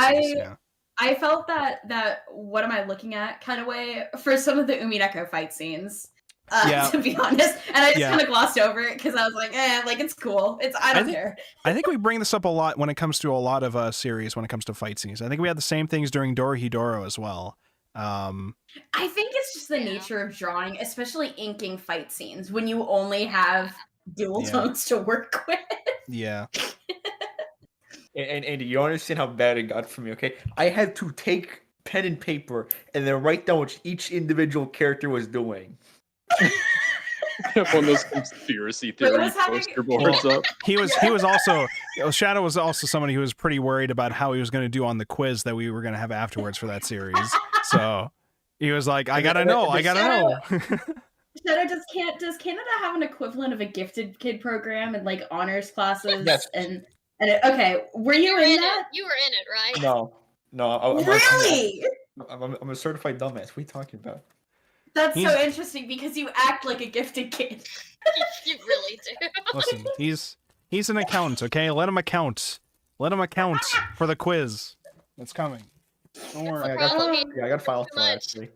Yeah, are you gotta study for the Azumanga Daioh quiz. It's gonna be a ton of questions, okay? What was this bit? What did they call? What did Sakaki call the little plushie? What was the third story of August part 2? Yeah, what was the third comic, August part 2? What happened in the comic Welcome to Chiyo's Room? Oh, did they go to Chiyo's room? That's a tough one. I don't know. Yep. I can definitely. I hate.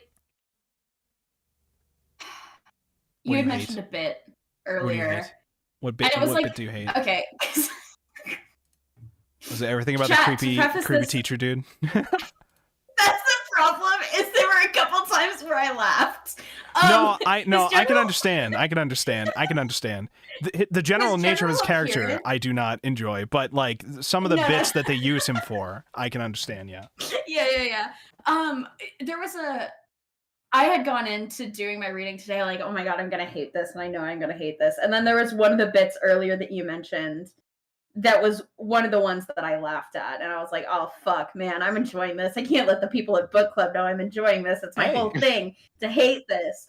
And one of them I think was with the teacher that you like, but I can't remember what it was now. But the other one that I really liked was when and this is such a stupid one for me to like, but it was the one where the second time when she came into the apartment and the other teacher was like, oh, why are you here again? And she was like, I really liked your coffee. And she was like, really? And Yukari was like, no, don't flatter yourself. Just using your bed. Before they had the debate about the pillow. And she was like, of course I can tell where this pillow comes from based on its feel. Actually, it's from Denmark. It is. Wait, you could tell? You can tell, yeah, exactly. She's like, you're right, it is. And then I think in that same exchange was the one where Yukari changed the channel because she didn't like watching people being rescued. Oh yeah, they had a whole bit where it was like their different values. They're like watching most shocking moments in like film or whatever, and one of them is like horrified, and the other one's like, ah, ha, ha, look at that fucking dumbass. So they're gay. Obviously. Yes. Yeah. True. No debate. True, and you should say it. Yeah, this is true. They're just homosexual. It's fine. It's true. What was the other bit? I think the other thing that I feel bad about with the pervert teacher is that it's never him perving after the girls that I think is funny. It's the fact that all of the guy classmates follow through with what he's doing. Yeah. He's like, okay, today it's very hot. For today only, I will allow all the women to wear shorter skirts today. Me and all the men, we will leave the room for a while, and then you can all change. We will be back. And then they leave, and the girls are like, what do we? The girls are just like, what do we do? Should we just ignore him? So they just don't change, and then they're like, all right, we're coming back in. What is the meaning of this? Why are we not changed? That was really funny. He's like just showing up in random areas, being like, okay, so this is the design I want all the girls to wear for this, for this like stuffed animal cafe thing. Oh or my whatever. God. Chio and the cat mascot. Yes, It looked like it was melting. Yeah. It scared the dog. So the thing that they were referring to, chat, is they have to do their cultural festival or like horror festival thing. I don't know. There was at some point they had to do a cultural festival thing for their class, and they were like, okay, what should our class do? A haunted house or coffee house? I think there was also a joke there about Tomo not knowing how to write the kanji for coffee or something like that. And then they tried to have like be like, okay, what do we want to do? Yukari's just like, you know, these are cliche. You know, we gotta stand out there more. We gotta get more creative. And they're like, all right, you got any ideas? You know, coffee house isn't too bad. We can go for some coffee. I think. I think eventually it was like Sakaki writes the idea, because they start writing a bunch of ideas and putting them in like a ballot thing. And I think Sakaki wrote an idea of like a stuffed animal, thing. They just have a whole bunch of collections of stuffed animals, and they have like a little mascot that can represent the class. And that's where you bring out the mascot outfits, which we had a couple different people wear. Chio asked for a photo with the costume at some point. Sakaki took it, and Sakaki's like, can I get one too? And then they take the photo, and Sakaki's like, oh, this is adorable. Finally, I got to enjoy it like a little cute thing. And Chio's like, who's inside the costume? And it's the creepy teacher. And Sakaki's devastated. That one was also funny. I'm like, this can't be true. Yeah. I'm like, okay, that works because we've built up this guy as a guy who I don't like. So this works. And then after, the teacher's like, okay, so we're gonna borrow these plushies now, right? Oh yeah. They're like, okay, what do we do with the plushies now? Burn them. Yeah, it's for a memorial. You guys didn't want to do a memorial? For what? I don't know. Like a warrior's death, you know? Yeah. And then we eventually get the bit where they had Chio try on the mascot outfit, and Chio, small child, big costume. Just yeah. Oh, okay. What other bits were there? There was like a ton of bits, but like some of the early ones I don't remember as much because, like I said, I read volume 1 or like most of volume 1, and then I read the other volumes later. Oh, the Yukari mobile. I forgot that bit. Oh. They go on like society moment. Yeah, they go on the summer trip to Chio's house, but they need a ride there. So first they told the teachers, and they were like, well, we're going too. We have to watch you or whatever, but also they just wanted to go to the summer house, I guess, or at least Yukari did. So they go to drive them, and they're like, okay, Kurosawa's like, all right, 3 of you with me, 2 of you with Yukari. And they're like, well, Yukari's got a big car. Why can't we just all go in that? And they're like, well, there's, we would like less deaths involved in this trip. And they're like, what? What? What do you mean deaths? We would like a smaller body count. Yes, that's what it was. Hey, hold on, what kind of body count we're talking about here now? And they do rock, paper, scissors. Chio says she never wins at rock, paper, scissors. Did not win and became traumatized for several months afterwards, thinking about the Yukari mobile and their time in that car. They needed like therapy afterwards. It was like a whole thing. Every time they would think about the Yukari mobile moments, it was trauma response. And then the next year, or the next time they went to do a summer trip, Chio was like, I had my dad rent a big car for us, so we don't have to have Yukari drive. And then Yukari immediately tried to drive it, and they were like, no, you get away from the door. Get away. It was like small child pushing her away from the door, not you. You get away. Oh. Yeah, we already mentioned the Chiyo hair dreams that Osaka had. What were the specific dream invasions of Chiyo in the New Year's ones about? Because I remember those were like specifically funny. Chiyo's dad. Oh, that was one of them, right? Yeah, Chiyo's. It was like Sakaki got a little creature, cat stuffed thing or whatever, cat looking thing, and it like became like a little pet that like she could walk, but it was also just like talking to her. And it was like, so you really like cats, don't you? She's like, yeah, I like cats. He's like, huh? Even though I am a cat? I'm like, yeah, well, yeah, I like cats, yeah. And then at the end, they were like, all right, I gotta go now. It's like, what? Why do you have to go? Like, because I don't know if you knew this, but I'm not actually a cat. But one day when you get one, if the day ever comes, probably won't. Hopefully you will have a great time. Okay, bye. I am Chiyo's dad or whatever. I think they just randomly say, I'm Chiyo's dad. I must go. My planet needs me. Goodbye. Oh, the schizophrenia. And what was the Hello, everyone. Hello, everyone.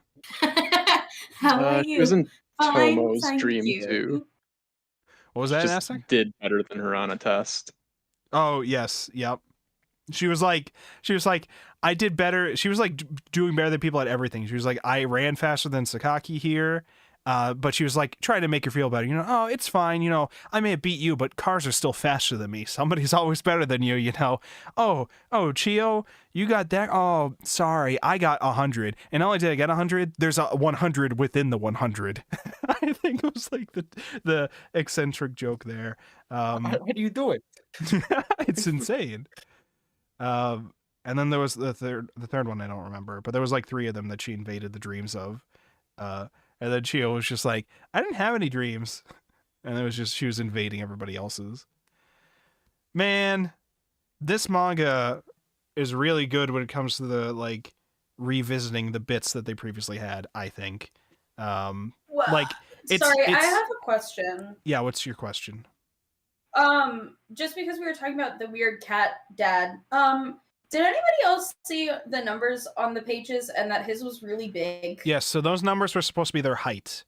So that was supposed to be, I had thought that was either supposed to represent his height in a weird metaphysical way or his power level, which was like an insanely crazy number.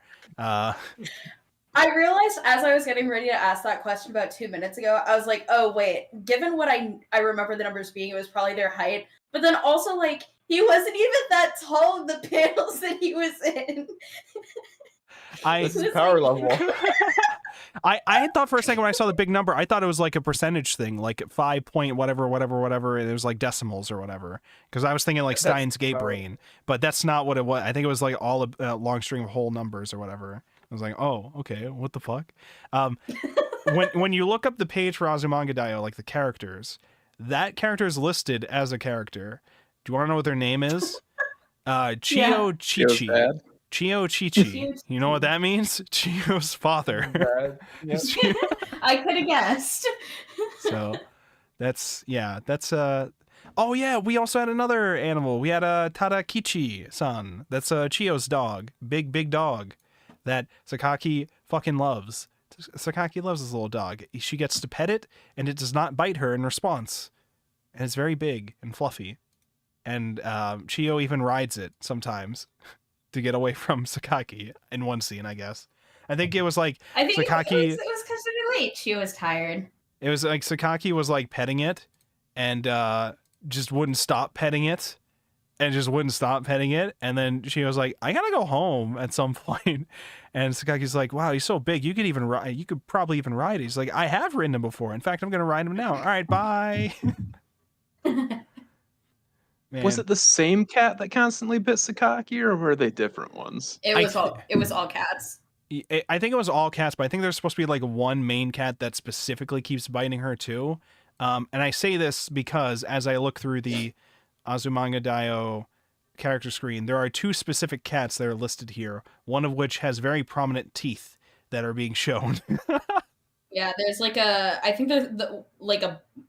one of the, oh my god. Sorry, something just launched and it's really loud. One of the cats that keeps biting Booting her up is black, Fortnite, booting and up it's always Fortnite. colored in black. Booting up Fortnite. I'm on my Mac. It doesn't work on my Mac. Yeah, say? there was a black cat that I remember. That Oh, she was okay. like, there was one panel, like page specifically, where she was like, "Oh my gosh, it's that cat again. I'm gonna try and pet it." And I remember because every single other cat that had been shown was white, except for that mean one that was black.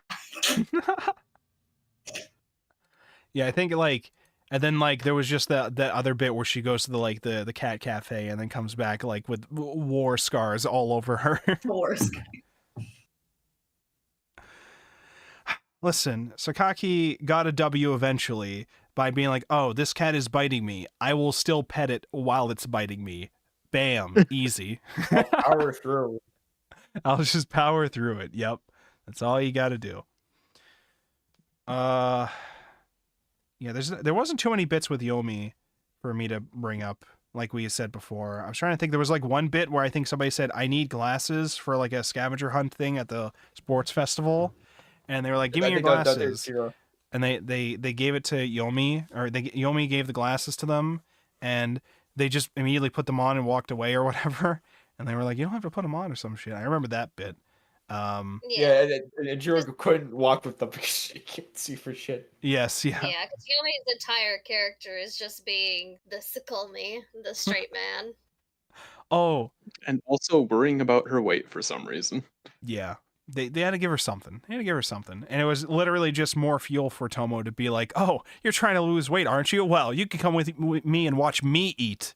You better not order anything because you're on a diet, Man, aren't it'd be you?" great if I had taiyaki right now.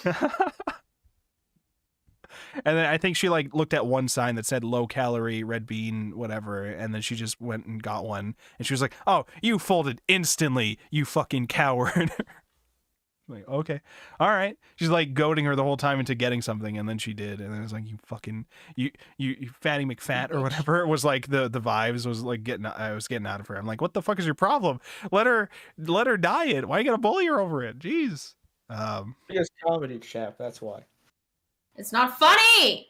What was Osaka? Other bits with Osaka. Osaka had some other bits that I'm trying to remember.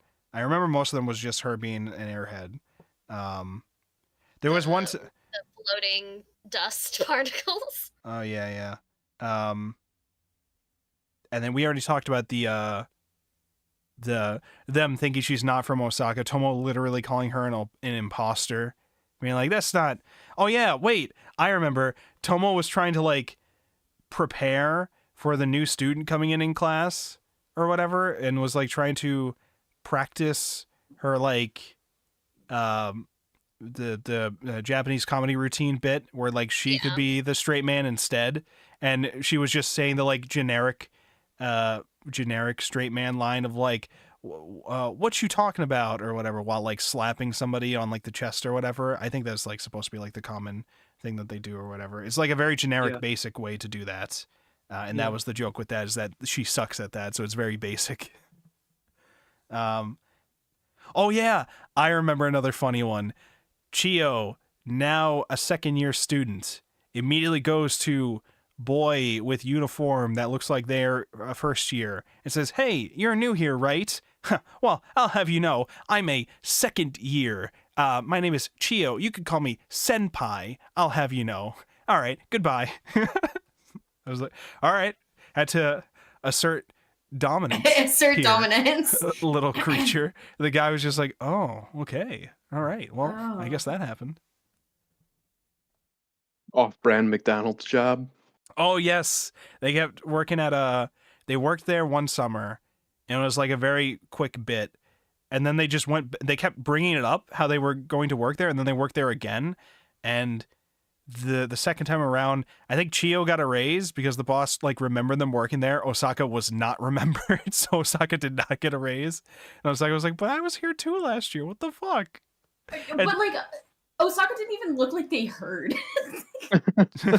I'm gonna be. Osaka's face didn't change. They didn't look mad. They just kind of looked over. Like Osaka and Chiyo both stared off into nothing for a panel.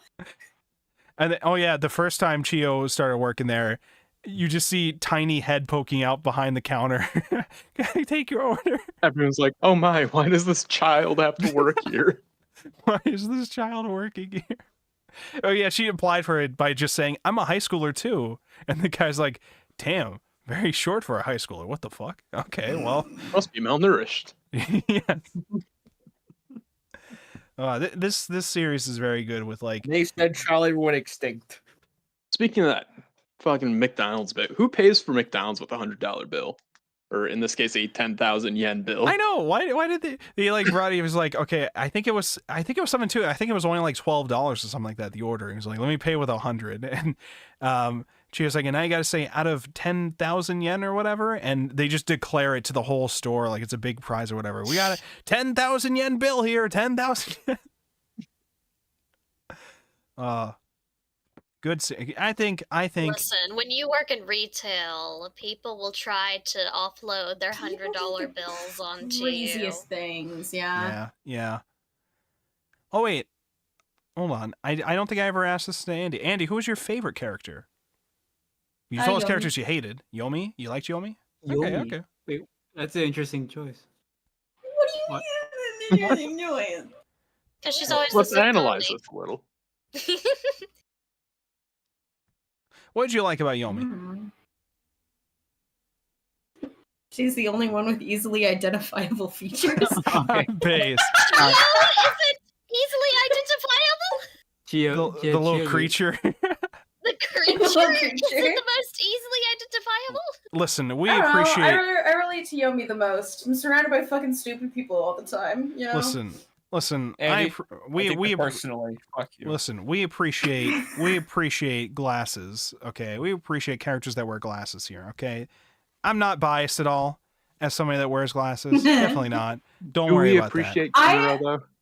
I loved the comment I think that Osaka made about how she was like, don't you ever want to get contacts and like sanitize them with boiling water sometime? And Yomi was like, What the fuck? Not really, no.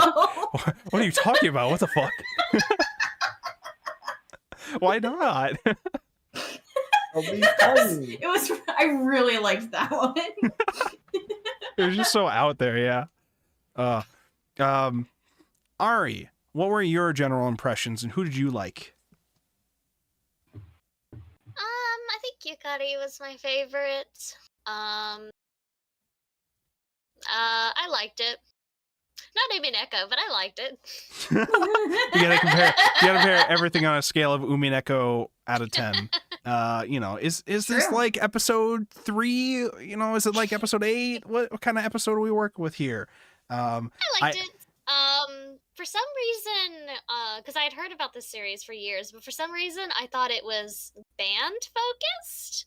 I don't know where I got that misconception. I thought it was like this child prodigy joins like a high school band or something. I don't know how I got that, but it's just crazy different.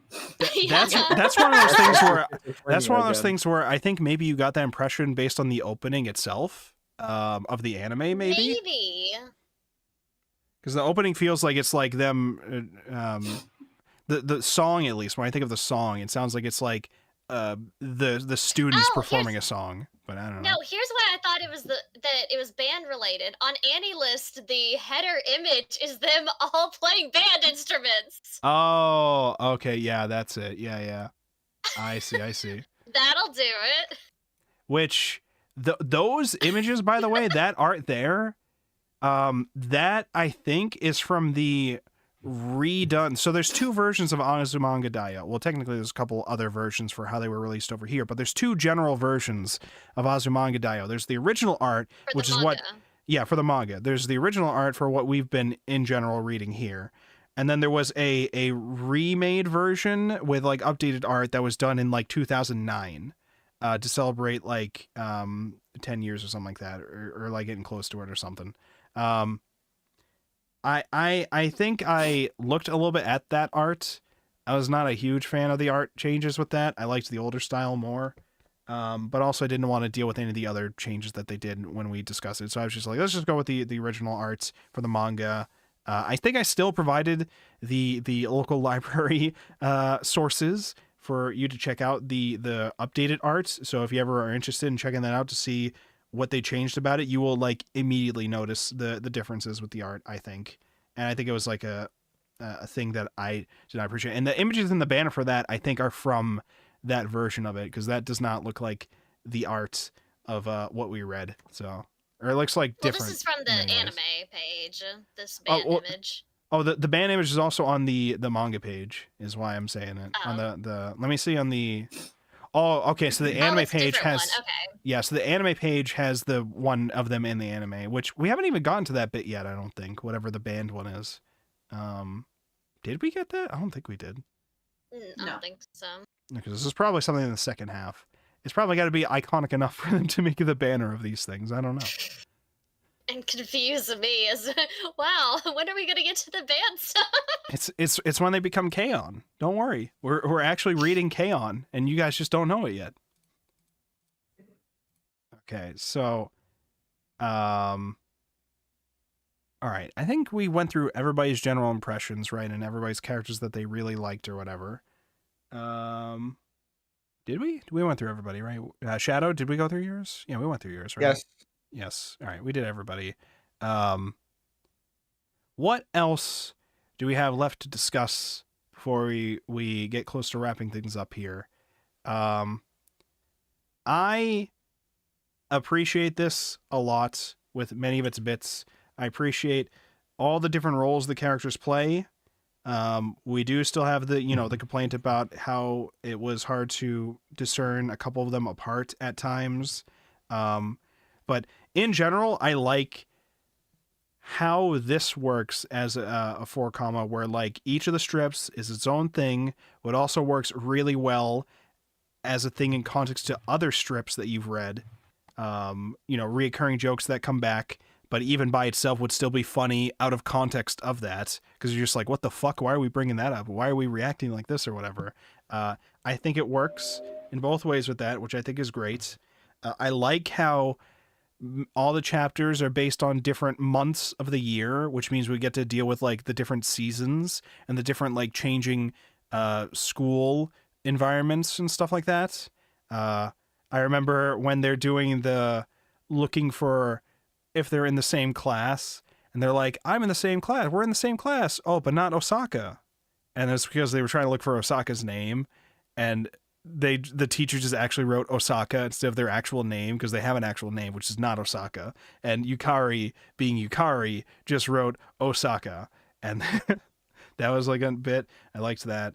But I mean, yeah, the general nature of like how this is structured, I can fully appreciate why people have hyped this up as much as they have. I feel like in context to many other slice of life works that have come out later on, you may look at this and consume it and be like, okay, well, it's good, but like, does it really stand out as much as some of the other things? Maybe it doesn't like hardcore stand out as much as some of the other ones, but it has very memorable jokes and bits that you experience at the time, I think. And I feel like when you watch the anime or whatever, you probably definitely get more of a feel about it standing out with its like style as is presented in the anime, maybe.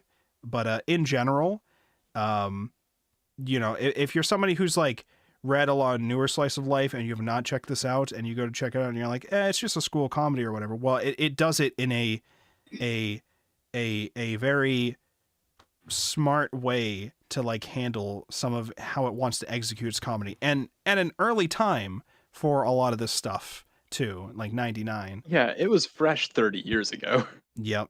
So it's I think very well structured, and very well executed, and it's probably why it has blown up to be the iconic work that it is today.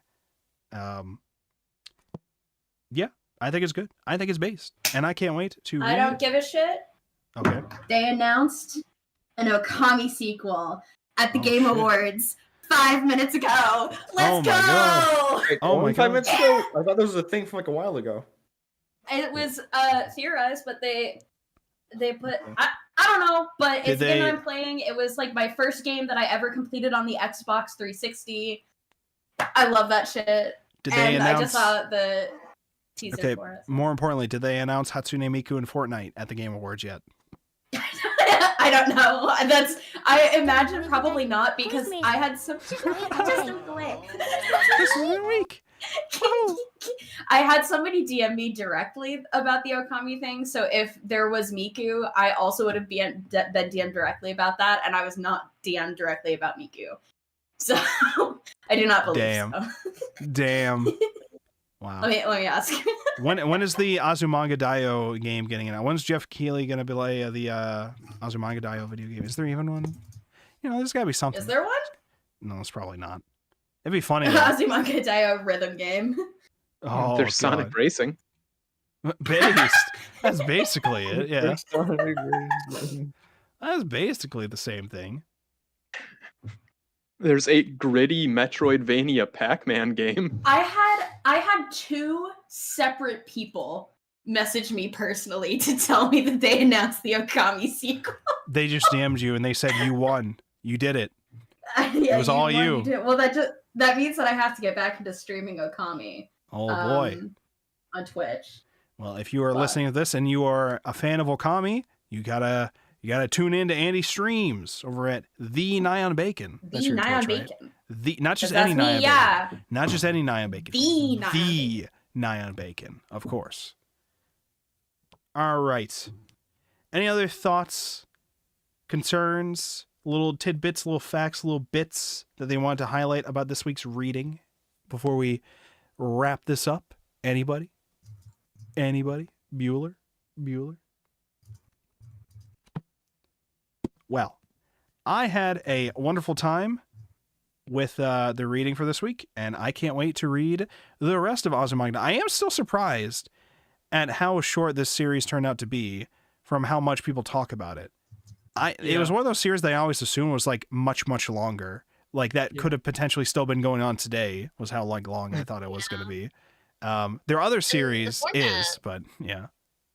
Yeah, like this feels like it could have gone on for years on end. Yeah. Yeah, I didn't look into the history of the author too much to be able to describe it today.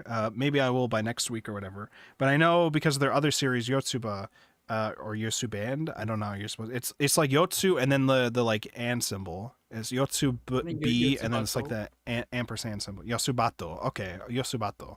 So I could be totally wrong. Maybe that's what the Romaji says on any list. Yeah. Okay, we'll go with that. Yotsubato. So that series I know is like a huge thing that's still going. So you know, I don't know if it's one of those things where it's like they worked on this and Yotsubato, they decided that they wanted that series to be the one that they continue doing, because I don't think Yotsubato is a 4 comma. Let me see, Yotsubato. I think I have like one volume of this. I looked up Yotsuba and it's literally all Yotsuba from not New Game, Quintessential Quintuplets. Very, very different anime. No, it's not a 4 comma. Okay. So, you know, maybe it was something like they just didn't really want to focus on 4 commas as much. Maybe it was one of those deals.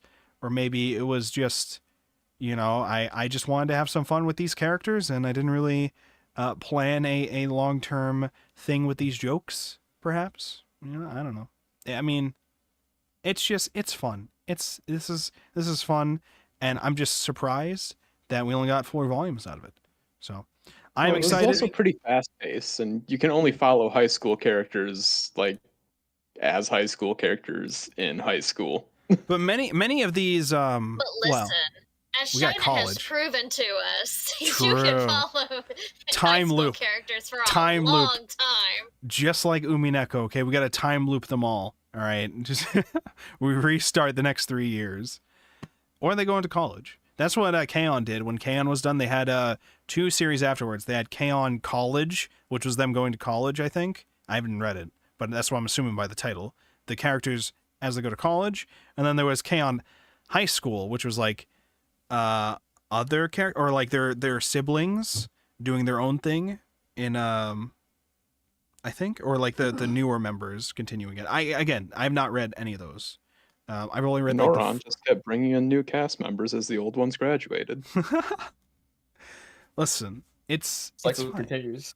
The one thing I will say though, when it comes to 4-comas, they are very short with some of their mangas, but then when you watch their animes, they are like longer than you would have expected from how short of a read that they actually are. Like with K-On! Specifically, K-On's kind of like a different kind of creature though, I think, because it's a music anime that started as a music manga, which I don't know if you know this about the manga medium, you can't fucking hear it. So you know you don't have to worry about like music, the timing of like music taking up like all your screen time and all that and some of that. But then when you actually do the anime, you gotta have the music, you gotta do the performances, you gotta do all that kind of stuff.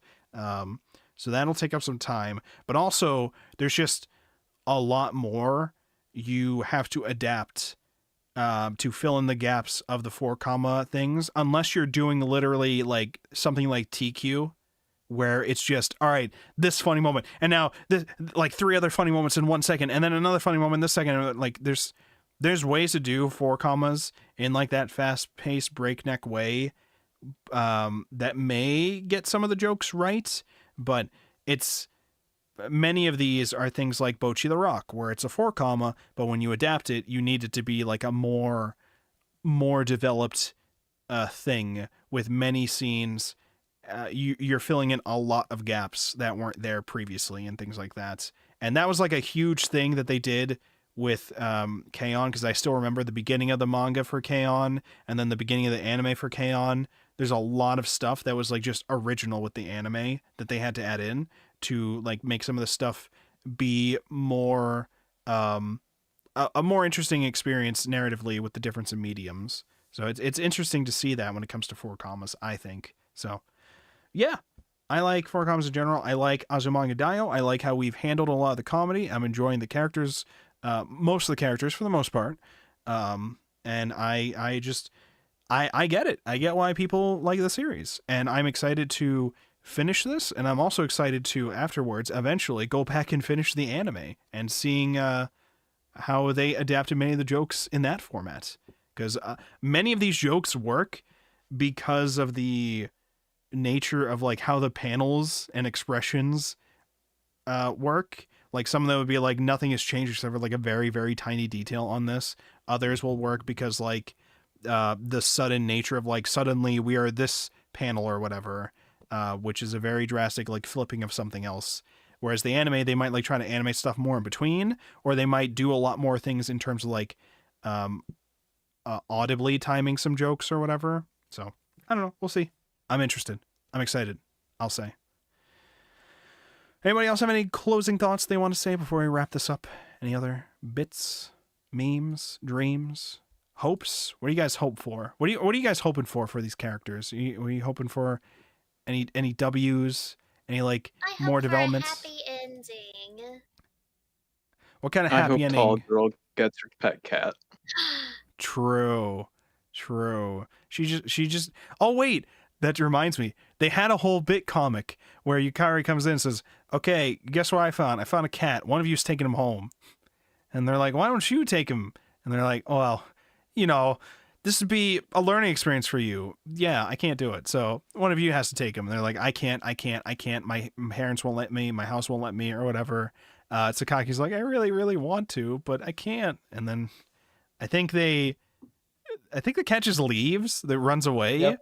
And then they're just like, all right, well, I guess that problem's solved. It'll be fine. It's like, what the fuck? That was a bit I remembered. But I do hope Sakaki gets a cat. I hope so. I hope Sakaki gets a cat. I hope that one girl who keeps having a crush on Sakaki gets more brief Yuri moments with Sakaki. I hope Tomo eventually potentially gets some kind of W in some kind of way. I don't know. I guess. I just want her to be a little less annoying at times, but that's kind of her bit. So, you know, that's probably not going to happen. I want that creepy teacher to go to jail. I want that to be a funny little bit where we never see him again because he's gone to jail. I think that would be very funny. Wasn't there? I was trying to think. There was a few bits where, oh, I remember Tomo, the annoying fuck Tomo. They go to the summer trip. Hate Tomo. They go to the summer trip again, and Chiyo's like, all right, now all I gotta do is put these keys in the door. It's a good thing I didn't lose these keys, otherwise we would be locked out and we'd have no way in. And Tomo immediately is like, oh, it's time for the bit. Grabs the keys, tosses them, and they're like, why the fuck did you do that? She's like, I thought it'd be funny. And then they're looking for it, like, wouldn't it be funny if I found them again and toss them again? And I was just thinking of like Shadow. I was like, is this what Shadow means when he first are like, yeah, it'd be funny though. It'd be funny though. We should do that. It'd be funny though. Exactly, I mean, we could have put Shadow in a full Nelson. Sorry, what the fuck did you say? They find the keys, and Sakaki immediately like goes to like hold Tomo back. He's like, quick, open the door now before Tomo gets there.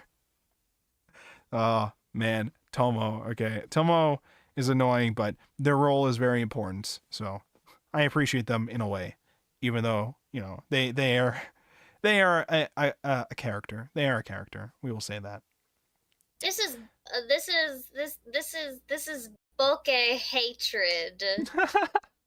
I hope. What else do I hope? I hope Yukari and Kurosawa get married. I hope the best for them. Good luck. And They'll need it. I hope Chiyo's dad gets more screen time. I hope. It's funny. I hope our little space cadet gets literally any wins in life. Oh God. Good times. I enjoyed it. So, anything else before we wrap it up for this week? Any final comments? All right. Well, thank you so much, everybody, for coming along to hang out and talk. We got 30 minutes till ad starts, so we're going to stop this now before another round of ad starts. Goodbye, everybody. Tune in next week. We're reading volumes 3 and 4 and discussing the end of Azumanga Daioh next Thursday at the usual time. Stay safe, gamers, and we'll see you next week. And then also start thinking about next series ideas, because we got to start the vote. We got to start another vote soon. I think what we're going to do is we're going to... Oh my God. I think we're going to... What we're going to... limit? Yeah, what we're going to do is I think we're still going to do short series again, but this time we're going to do like the top like 2 are going to be like what we plan to read. What I mean by that is we're not going to do like another vote and another vote and another vote and another vote, like when it's only going to be like 2 or 3 weeks of us reading. We're going to like do votes for short series, and like the top like 2 we're probably going to pick. Like one of them will probably be the winner, and that's the one we'll read first, and then the runner-up will be like what we read afterwards, and then after that is when we'll go back to a longer series. I think that way we get to a little break from a longer series. We get to try out some newer series, and then we will get into a newer series, because once we're done with this, I think we're pretty much going to be taking, because next week is the 19th, and then after that is like the day after Christmas, so I don't even know if we wanted to meet then. I'm around, but I don't know if other people are going to be around or want to. So we could just take a break then too. And then that's when we're going to do our week for voting, right? And then afterwards we'll be in the new year. So if we already have like 2 series picked out, we'll just read those back to back. And then we'll go into the voting for a longer series afterwards. And then we'll do a longer series. So that's what I think we should do. If there's any objections, you can either let me know in there or file complaints in the complaint box, which I will definitely get to and address immediately, of course, because that's all we do here is address your complaints. So thank you so much, everybody, for coming to listen. If you are interested in being a part of these talks or joining in on the readings and discussions in the Discord, you can join discord.wolfborg.com. You can also follow these streams on Twitch, YouTube, or kick.wolfborg.com, where you can find all my links to all my things at wolfborg.com, and you can check out all of my stuff there. Follow, subscribe, whatever buttons are available to you. Just press all of them, and if it asks you for your credit card numbers, just put them in. Don't worry about it. Just do all that, and we will see you next week. Goodbye, gamers. Stay safe. Goodbye, stream. Goodbye.